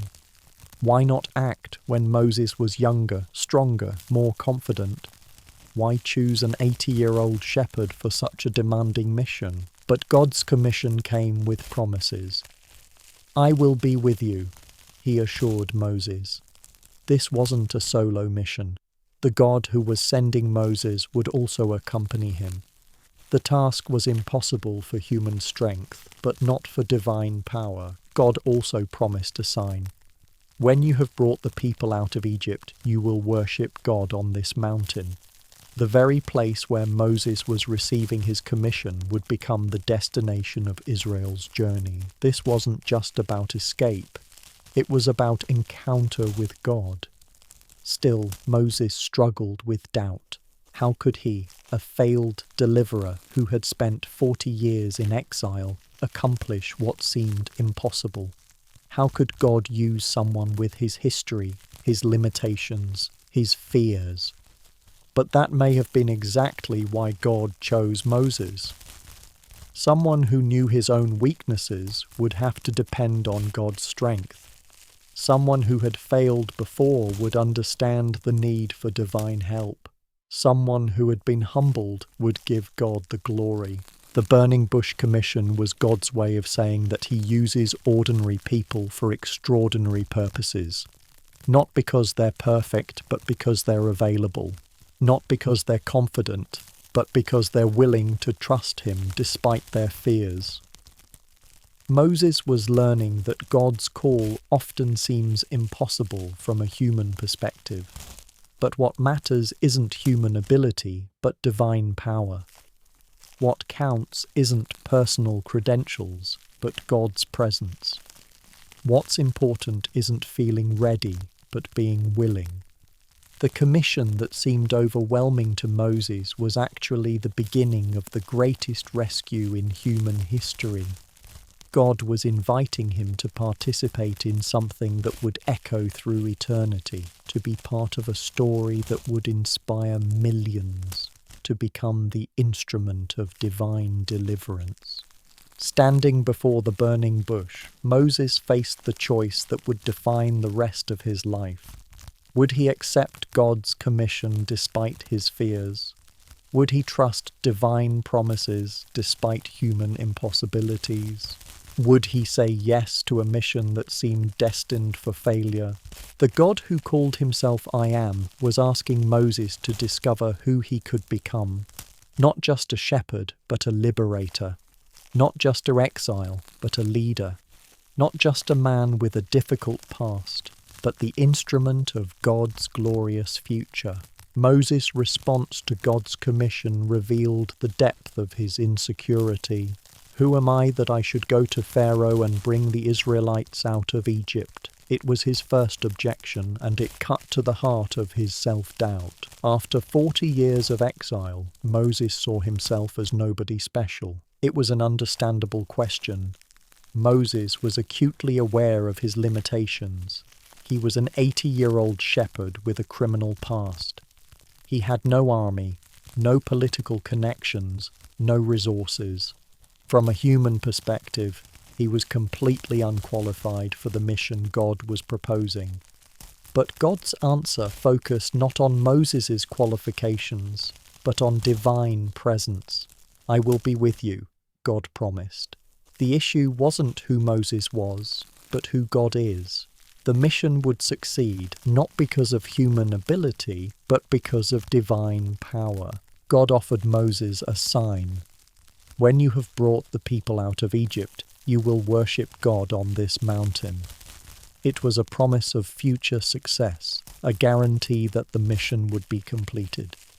But Moses needed more immediate assurance. So Moses raised his second objection. Suppose I go to the Israelites and say to them, "The God of your fathers has sent me to you," and they ask me, "What is his name?"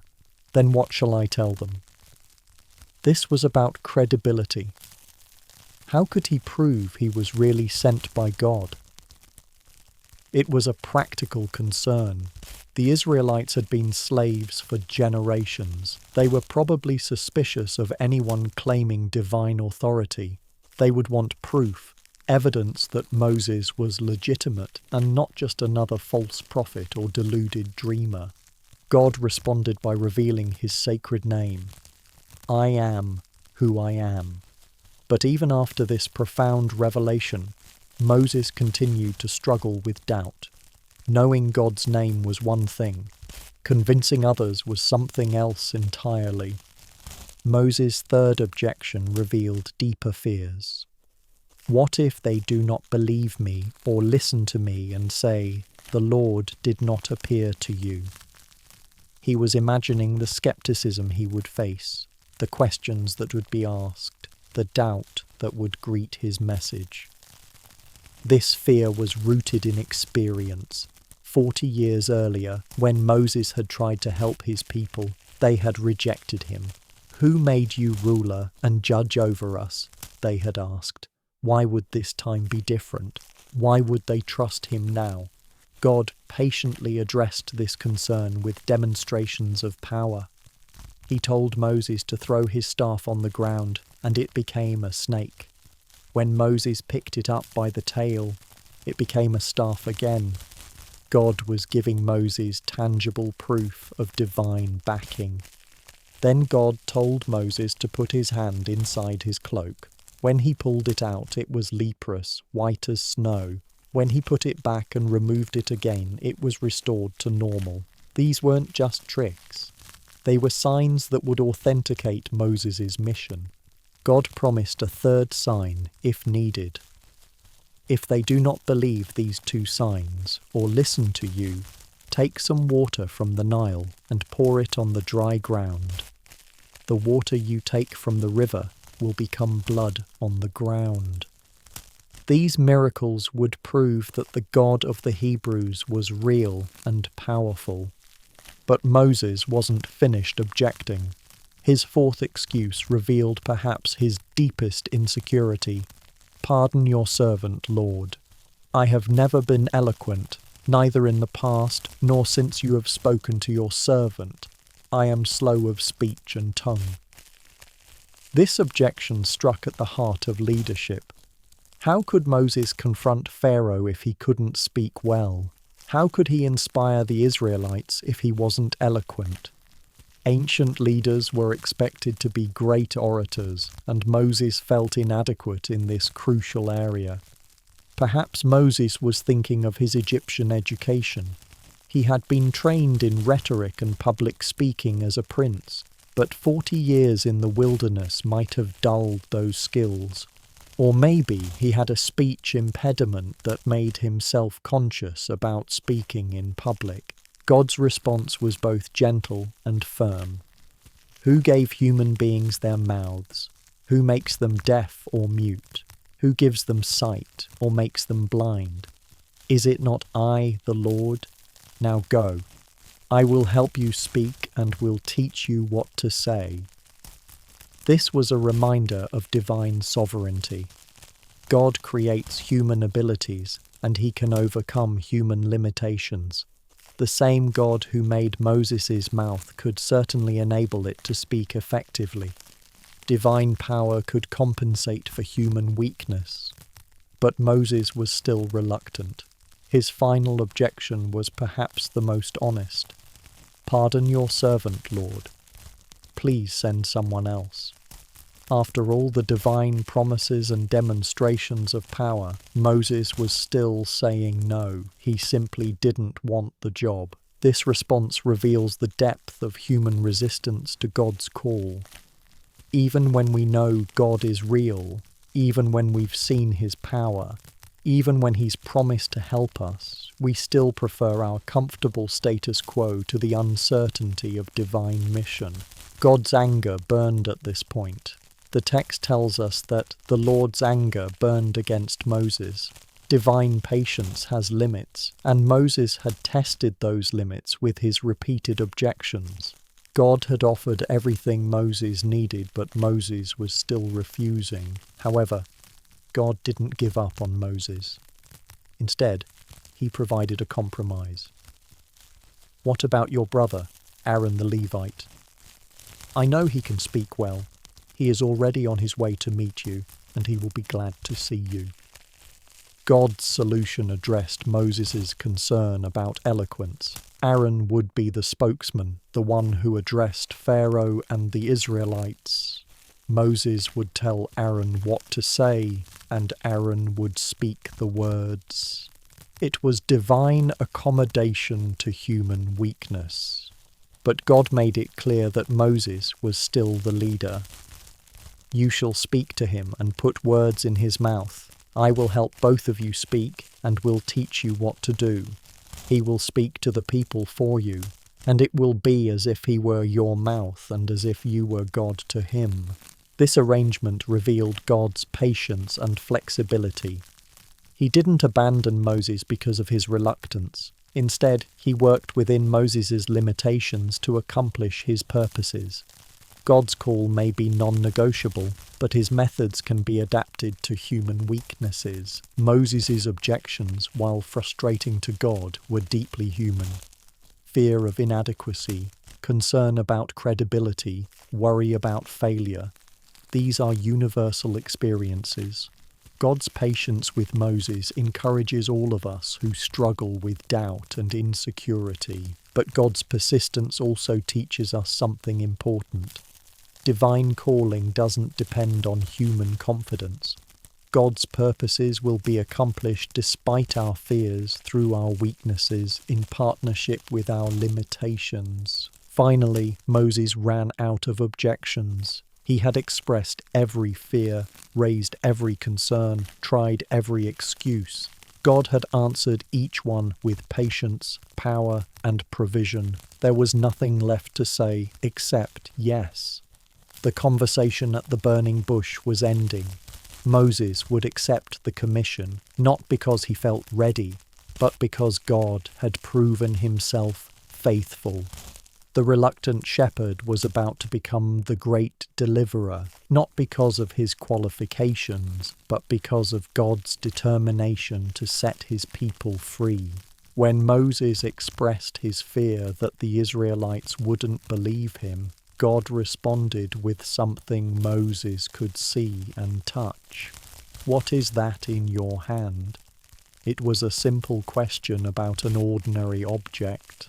Moses's shepherd's staff, the tool he used every day to guide and protect his flock. "A staff," Moses replied. It was nothing special, just a piece of wood carved and smoothed by years of use. Moses had probably cut it himself from a tree in the wilderness, shaped it to fit his hand, worn it smooth through countless miles of desert walking. Then God gave Moses an instruction that must have seemed strange. "Throw it on the ground." Moses obeyed, and immediately the staff became a snake. Not just any snake, but apparently a venomous serpent, because Moses recoiled from it in fear. Think about Moses' shock. The familiar tool that had been an extension of his hand moments before was now a dangerous reptile writhing on the desert floor. This violated everything Moses understood about the natural world.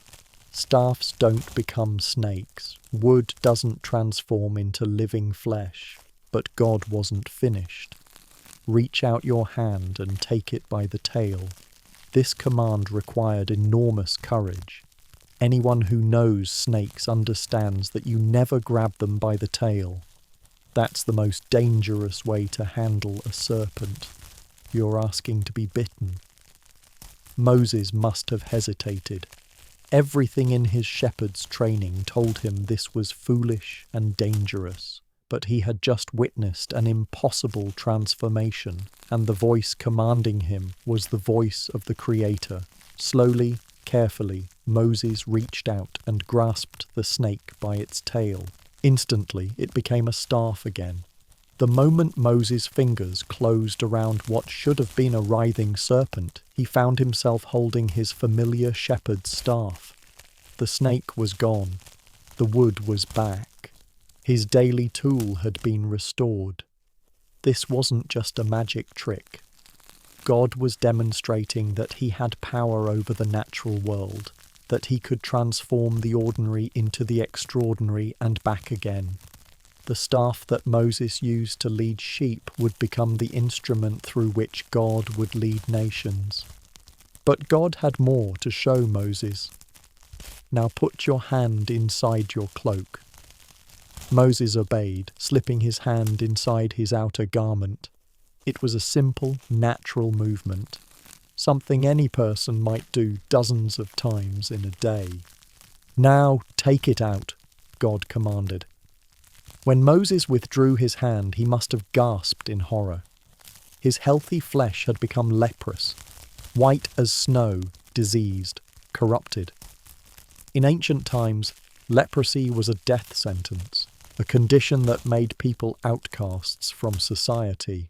Moses stared at his transformed hand, the fingers that had just held his staff, the palm that had guided sheep, the skin that had been weathered but healthy. All of it was now diseased beyond recognition. If this change was permanent, his life as he knew it was over. But God gave him hope. "Now put it back into your cloak."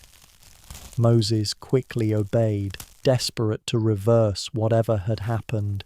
He thrust his hand back inside his garment, probably praying that the God who had caused this transformation could also reverse it. "Now take it out again," God said. This time, when Moses withdrew his hand, it was completely restored. The leprosy was gone. The skin was healthy, normal, exactly as it had been before. Another impossible transformation, this time from disease back to health. These two signs served multiple purposes. They demonstrated God's power to Moses himself, building his confidence for the mission ahead. They also provided tangible proof that Moses could show to skeptical Israelites who doubted his divine commission. But the signs had deeper symbolic meaning. The staff becoming a serpent might have reminded Moses of the ancient promise that Eve's offspring would crush the serpent's head. The power over disease demonstrated God's authority over the curses that had afflicted humanity since the fall. God promised a third sign if the first two weren't convincing. If they do not believe these two signs or listen to you, take some water from the Nile and pour it on the dry ground. The water you take from the river will become blood on the ground. This third sign was particularly meaningful for Egypt. The Nile was the source of Egypt's prosperity, worshipped as a god, considered sacred and life-giving. Turning its water to blood would be a direct challenge to Egyptian religious beliefs and a preview of the plagues to come. Moses was learning that God's power operates through ordinary means. A shepherd's staff, a man's hand, river water. These weren't magical objects. They were everyday things transformed by divine power.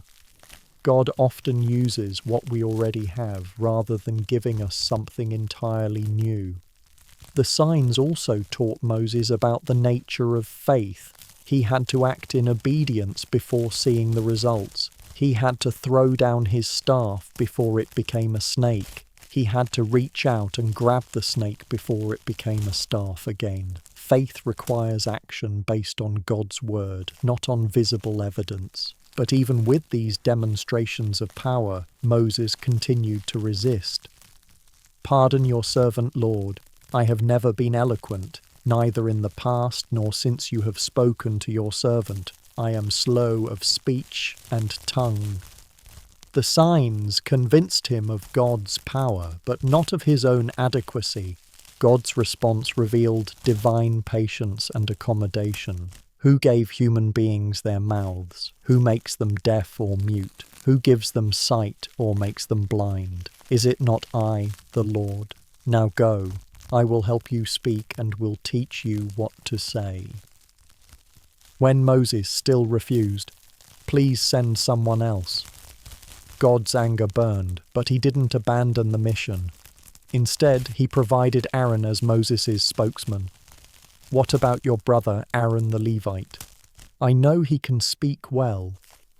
This was divine compromise without abandoning divine purpose. God would work through Moses' limitations rather than around them.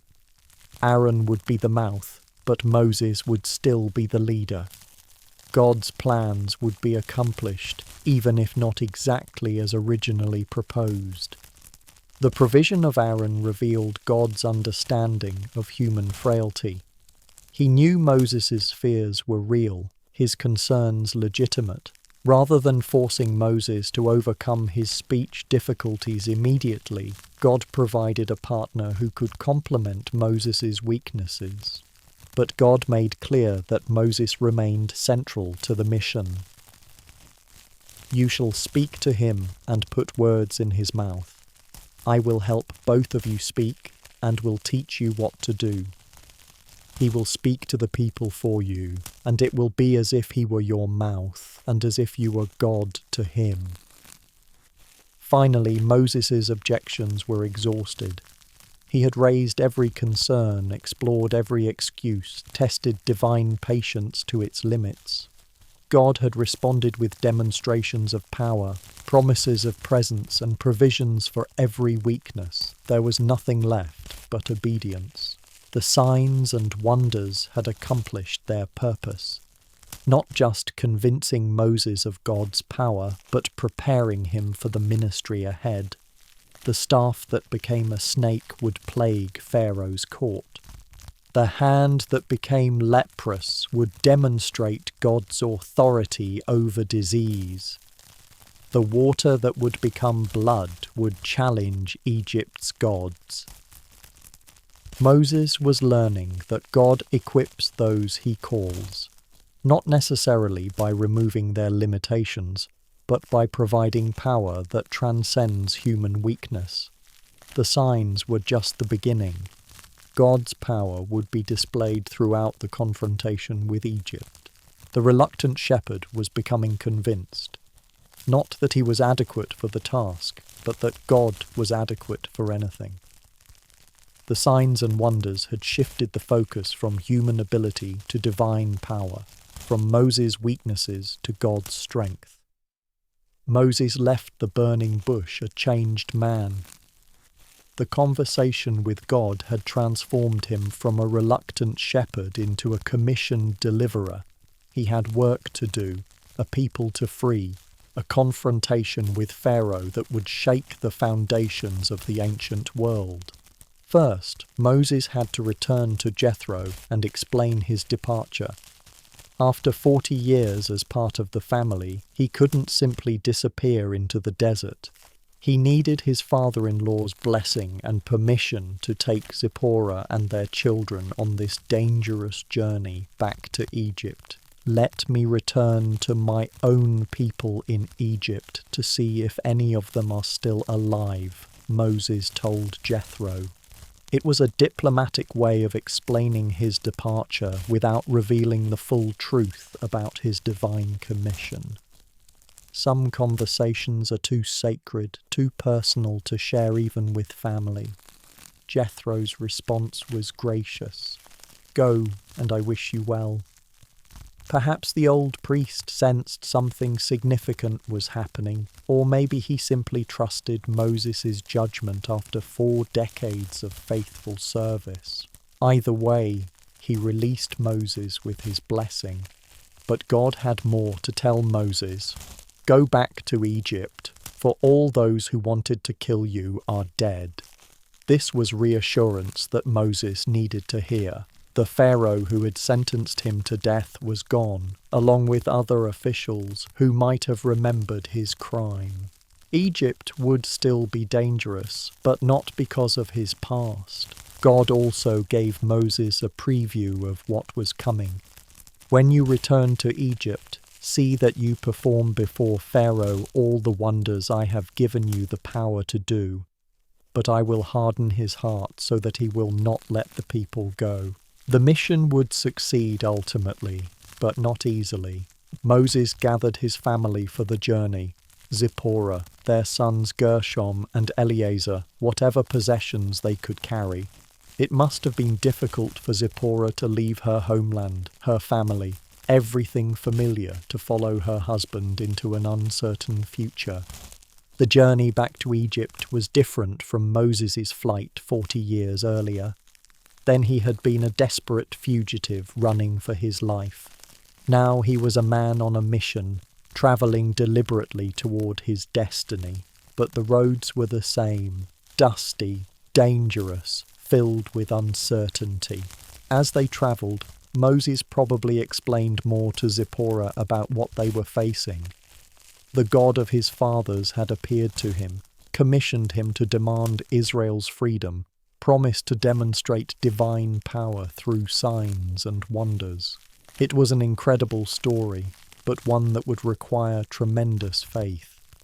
Somewhere along the way, they stopped at a lodging place, perhaps a roadside inn or a place where travellers could rest safely for the night. It seemed like an ordinary stop on an extraordinary journey, but something happened there that nearly derailed everything. The text is mysterious about what occurred. At a lodging place on the way, the Lord met Moses and was about to kill him. God himself, who had just commissioned Moses for this crucial mission, was now threatening to kill him. Why would this happen? The answer seems to be related to circumcision. Moses had apparently failed to circumcise one of his sons, possibly the younger one, Eleazar. This wasn't just a cultural oversight, it was a violation of the covenant that God had made with Abraham centuries earlier. Circumcision was the sign of the covenant, the mark that identified Hebrew males as belonging to God's chosen people. For Moses to lead Israel back to covenant relationship with God while his own son remained uncircumcised was a contradiction that God wouldn't tolerate. Zipporah understood what was happening. When she saw her husband in mortal danger, she quickly took a flint knife and circumcised their son herself. It was desperate action by a quick-thinking woman who grasped the spiritual significance of the moment. After circumcising the boy, Zipporah touched Moses' feet with the foreskin and said, "Surely you are a bridegroom of blood to me." Her words expressed both love and frustration. Love for her husband, whose life she had just saved. Frustration with the demands of his God and calling. The phrase, bridegroom of blood, has puzzled scholars for centuries. Perhaps Zipporah was acknowledging that her marriage to Moses came with spiritual obligations she hadn't fully understood. Or maybe she was expressing the cost of being married to someone called by God. After this intervention, God left Moses alone. The crisis passed, but it served as a sobering reminder. Moses was about to confront Pharaoh about covenant obligations, demand that Egypt honor God's relationship with Israel. He needed to ensure his own household was right with God first. The incident also revealed the importance of obedience in small things. Moses was prepared for the great confrontation ahead, but he had overlooked a basic covenant requirement in his own family. Leadership begins at home, with personal faithfulness to God's commands. As they continued toward Egypt, Moses must have reflected on what had happened. God's call comes with responsibilities as well as privileges. The man who would represent God to Pharaoh needed to represent God faithfully in every area of his life. Meanwhile, God was preparing Moses' brother Aaron. "Go into the wilderness to meet Moses," God commanded. Aaron obeyed, travelling from Egypt toward the mountain of God. The timing was perfect. A divine coordination that brought the brothers together at exactly the right moment. When Aaron reached Mount Horeb, he found Moses. It was probably an emotional reunion after 40 years of separation. Aaron had remained in Egypt, experiencing the increasing oppression of Hebrew slaves. Moses had lived in comfortable exile, tending sheep in the wilderness. Moses told Aaron everything about the burning bush, about God's commission, about the signs and wonders he had been given, about their mission to demand Israel's freedom. Aaron listened with growing amazement as his shepherd brother revealed his calling as Israel's deliverer. Aaron's response was immediate acceptance. Unlike Moses, who had argued and objected, Aaron embraced the mission without question. Perhaps his years of watching Hebrew suffering had prepared him to welcome any hope of deliverance, regardless of how unlikely it seemed. The brothers began planning their approach. They would need to gather the Hebrew elders, demonstrate the signs God had given Moses, explain their divine commission. Then they would approach Pharaoh with God's demand. "Let my people go." As they travelled together toward Egypt, Moses and Aaron were making final preparations. They discussed strategy, rehearsed their message, prepared for the confrontation ahead. They were about to challenge the most powerful ruler on earth in the name of the God of Hebrew slaves. The long road home was nearly finished. Moses had left Egypt 40 years earlier as a failed prince and murderer. He was returning as God's chosen deliverer, accompanied by his brother, empowered by divine authority, commissioned to set his people free. But the hardest part of the journey lay ahead, convincing the Israelites to trust them, confronting Pharaoh's power, demonstrating God's supremacy over Egypt's gods. The road home had prepared Moses for these challenges, but the real test was just beginning. The man who had encountered God at the burning bush was about to discover what it meant to serve as God's representative in the most powerful empire on earth. The conversation in the wilderness was over. Now came the time for action. Moses and Aaron's first task was to convince their own people. They gathered the elders of Israel, the respected leaders who could influence the broader Hebrew community. These men had lived through decades of oppression, had seen false hopes rise and fall, had learned to be skeptical of promises of deliverance. Aaron spoke to the assembled elders, telling them about God's appearance to Moses, about the divine commission they had received, about God's promise to deliver Israel from Egyptian bondage. It was an incredible story. The kind of tale that desperate people want to believe but hardly dare hope is true. Then Moses performed the signs God had given him. He threw down his staff and it became a serpent. He put his hand in his cloak and it became leprous, then restored. The elders watched in amazement as the impossible happened before their eyes. The response was immediate and overwhelming. They believed, and when they heard that the Lord was concerned about them and had seen their misery, they bowed down and worshipped. The signs had done their work. The people were convinced that God had indeed sent Moses. But convincing the Israelites was only the beginning.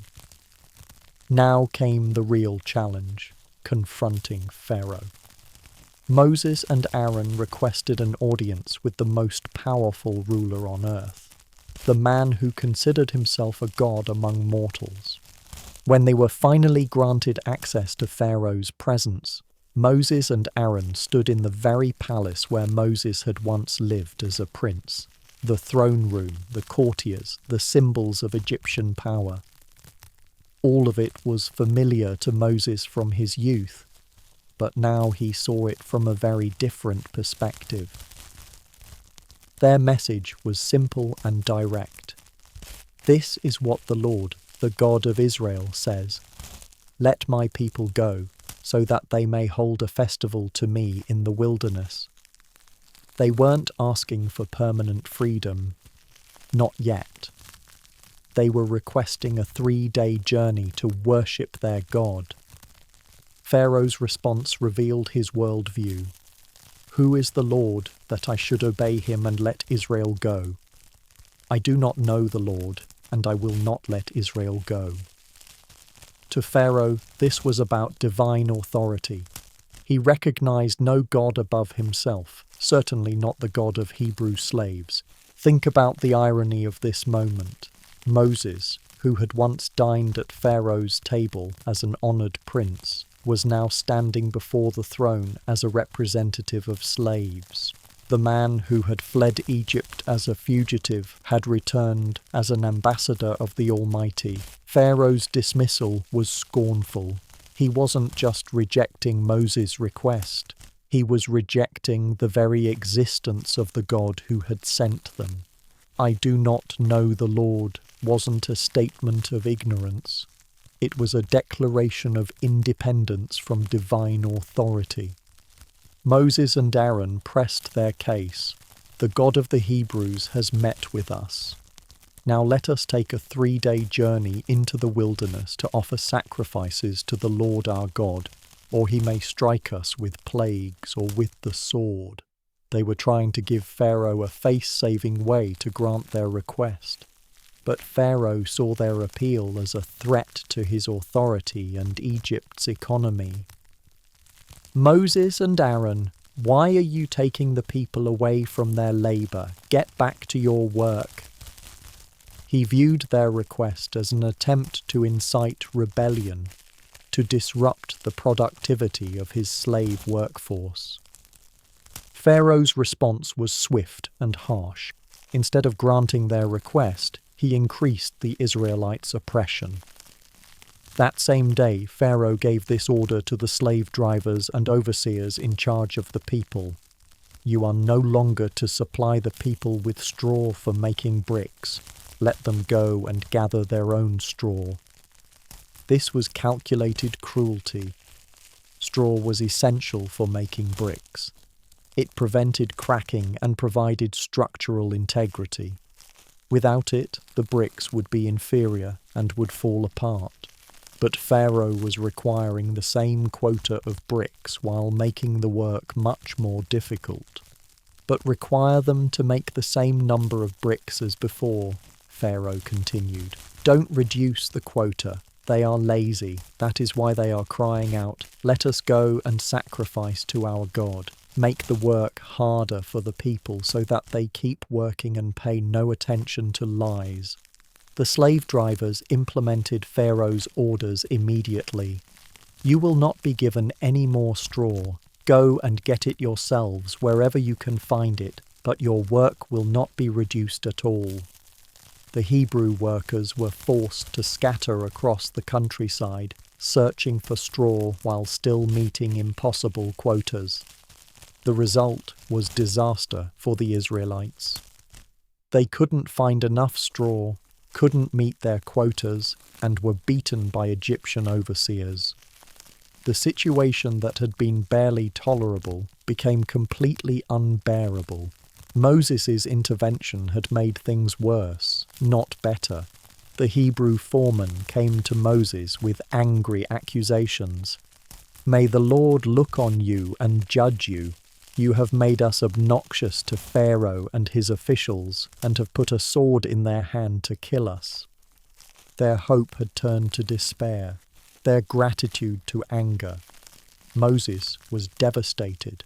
This wasn't how it was supposed to work.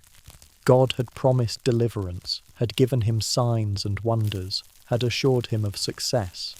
Instead, his people were suffering more than ever, and it was his fault. Moses cried out to God in frustration. "Why, Lord, why have you brought trouble on this people? Is this why you sent me? Ever since I went to Pharaoh to speak in your name, he has brought trouble on this people, and you have not rescued your people at all." It was a moment of honest desperation.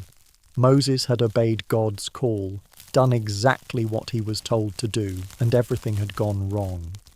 The people were worse off. Pharaoh was more entrenched in his opposition, and Moses felt like a failure. But God's response revealed a larger plan.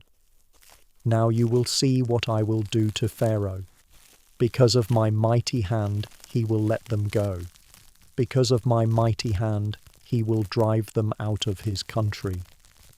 The initial failure was part of a bigger strategy. God was allowing the situation to become desperate, so that when deliverance came, there would be no doubt about its source.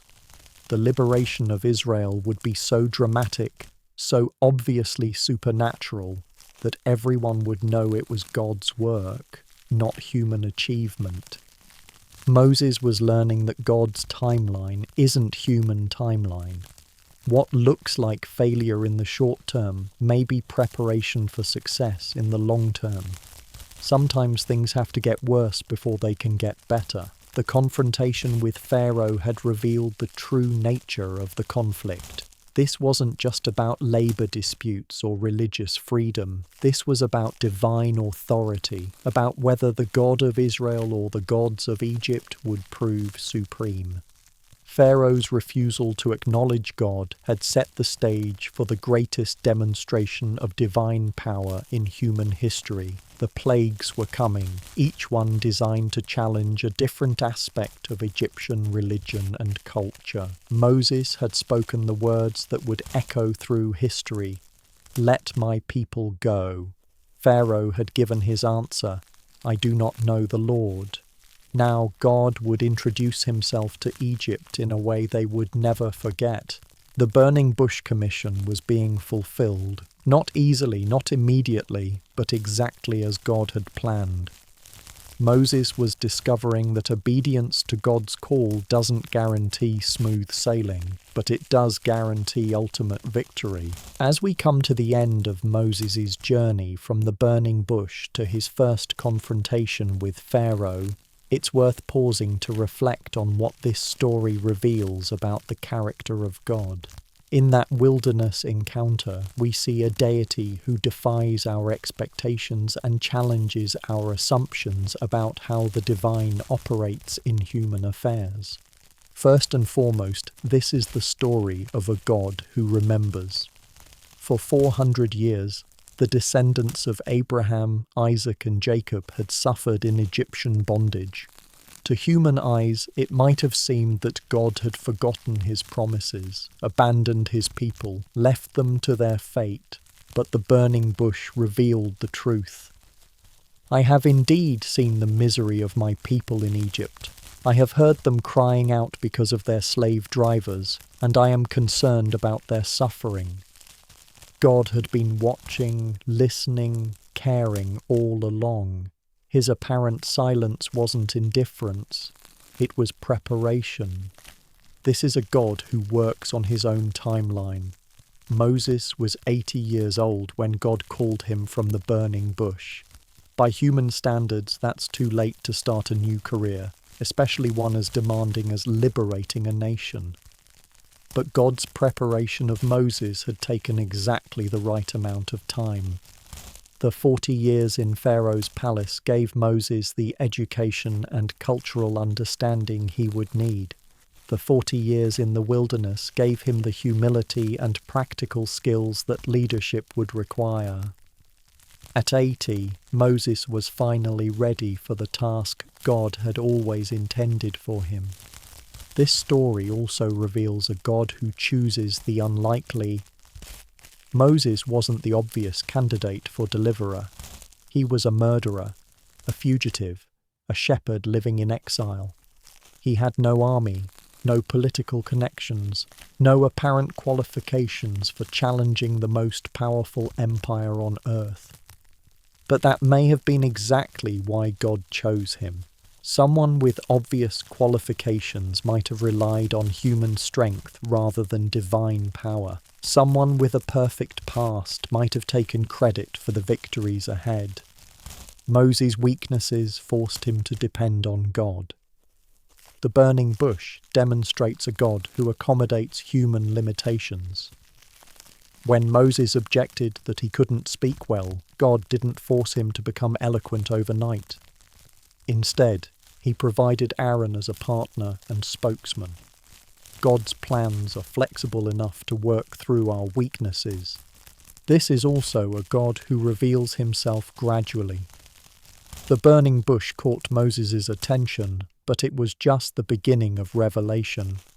God disclosed his name, his character, his plans, step by step. He gave Moses signs to authenticate his mission and promises to sustain his faith. Moses' encounter teaches us about the nature of divine calling. God's call often comes when we least expect it, in the midst of ordinary circumstances, during routine activities. The burning bush appeared while Moses was simply doing his job as a shepherd. The call also comes with clear identification. God didn't leave Moses guessing about who was speaking or what was required. The revelation of the divine name, I am who I am, provided both identity and authority for the mission ahead. But divine calling also comes with human choice. God could have forced Moses to obey, but instead he patiently answered objections, provided reassurance, and accommodated concerns. Moses had to choose to accept the mission, and his choice made all the difference. The story reveals a God who uses ordinary means for extraordinary purposes. A shepherd's staff became an instrument of divine power. A man's hand became a demonstration of God's authority over disease. Common objects and natural abilities became channels for supernatural works. This teaches us that God doesn't usually work through magic or completely outside natural processes. Instead, he transforms the ordinary, empowers the natural, and accomplishes his purposes through means we can understand and participate in. The burning bush also shows us a God who is both transcendent and immanent. transcendent enough to speak from fire that doesn't consume, to reveal himself as the eternal I am, but immanent enough to care about human suffering, to enter human history, to work through human agents. Moses' experience demonstrates that encountering God changes everything. The man who approached the bush as a curious shepherd left as a commissioned deliverer. The conversation that began with natural wonder ended with supernatural calling. But the change wasn't just in Moses' circumstances. It was in his understanding of himself, of God, and of his place in God's larger purposes. The burning bush gave Moses a new identity, a new mission, and a new source of strength. This story also reveals a God who keeps his promises. The covenant made with Abraham, Isaac, and Jacob wasn't forgotten or abandoned. The promise of a land flowing with milk and honey wasn't just ancient history. God's word endures across generations and centuries. The patience God showed with Moses' objections teaches us about divine character. This isn't a God who demands instant obedience without explanation. He listens to our concerns, addresses our fears, and provides what we need to fulfill his calling. But the story also shows that God's patience has purpose. Every objection Moses raised was answered. Every excuse was addressed. Every fear was met with reassurance. Eventually, Moses ran out of reasons to say no and had to choose between obedience and rebellion. The burning bush encounter prepared Moses for everything that followed. The plagues that would devastate Egypt, the exodus that would free Israel, the wilderness wandering that would test their faith, the giving of the law that would shape their identity. But perhaps most importantly, it gave Moses a foundation of divine encounter that would sustain him through decades of leadership. When the people complained, when circumstances seemed impossible, when his own strength failed, Moses could remember the voice that spoke from the fire. The God who appeared to Moses at the burning bush is the same God who works in our lives today. He sees our circumstances, hears our cries, remembers his promises. He calls unlikely people to impossible tasks and provides everything they need to succeed. Like Moses, we often feel inadequate for the tasks God sets before us. We focus on our limitations rather than his power, our failures rather than his faithfulness. But the burning bush reminds us that God's strength is perfected in our weakness. The conversation in the wilderness that began with curiosity about a burning bush became the foundation for the greatest rescue in human history. One man's willingness to investigate the unusual led to an encounter that would free millions and reshape the ancient world. Tonight, as you drift off to sleep, remember Moses' story. Remember that God sees, God remembers, God acts. Remember that he calls ordinary people to extraordinary purposes and provides everything they need to fulfill his plans. The bush that burned but was not consumed reminds us that God's presence can inhabit any circumstance without destroying it. His fire purifies rather than consumes, reveals rather than destroys, empowers rather than overwhelms. And the voice that called Moses from the burning bush continues to call people today to step away from the ordinary and embrace the extraordinary, to trust divine promises over human limitations, to become part of God's ongoing work in the world. The God who remembered his people in Egypt remembers you tonight. Whatever wilderness you may be wandering through, whatever burning bushes you may encounter, whatever impossible tasks you may face, he is the eternal I Am who specializes in using unlikely people for unforgettable purposes.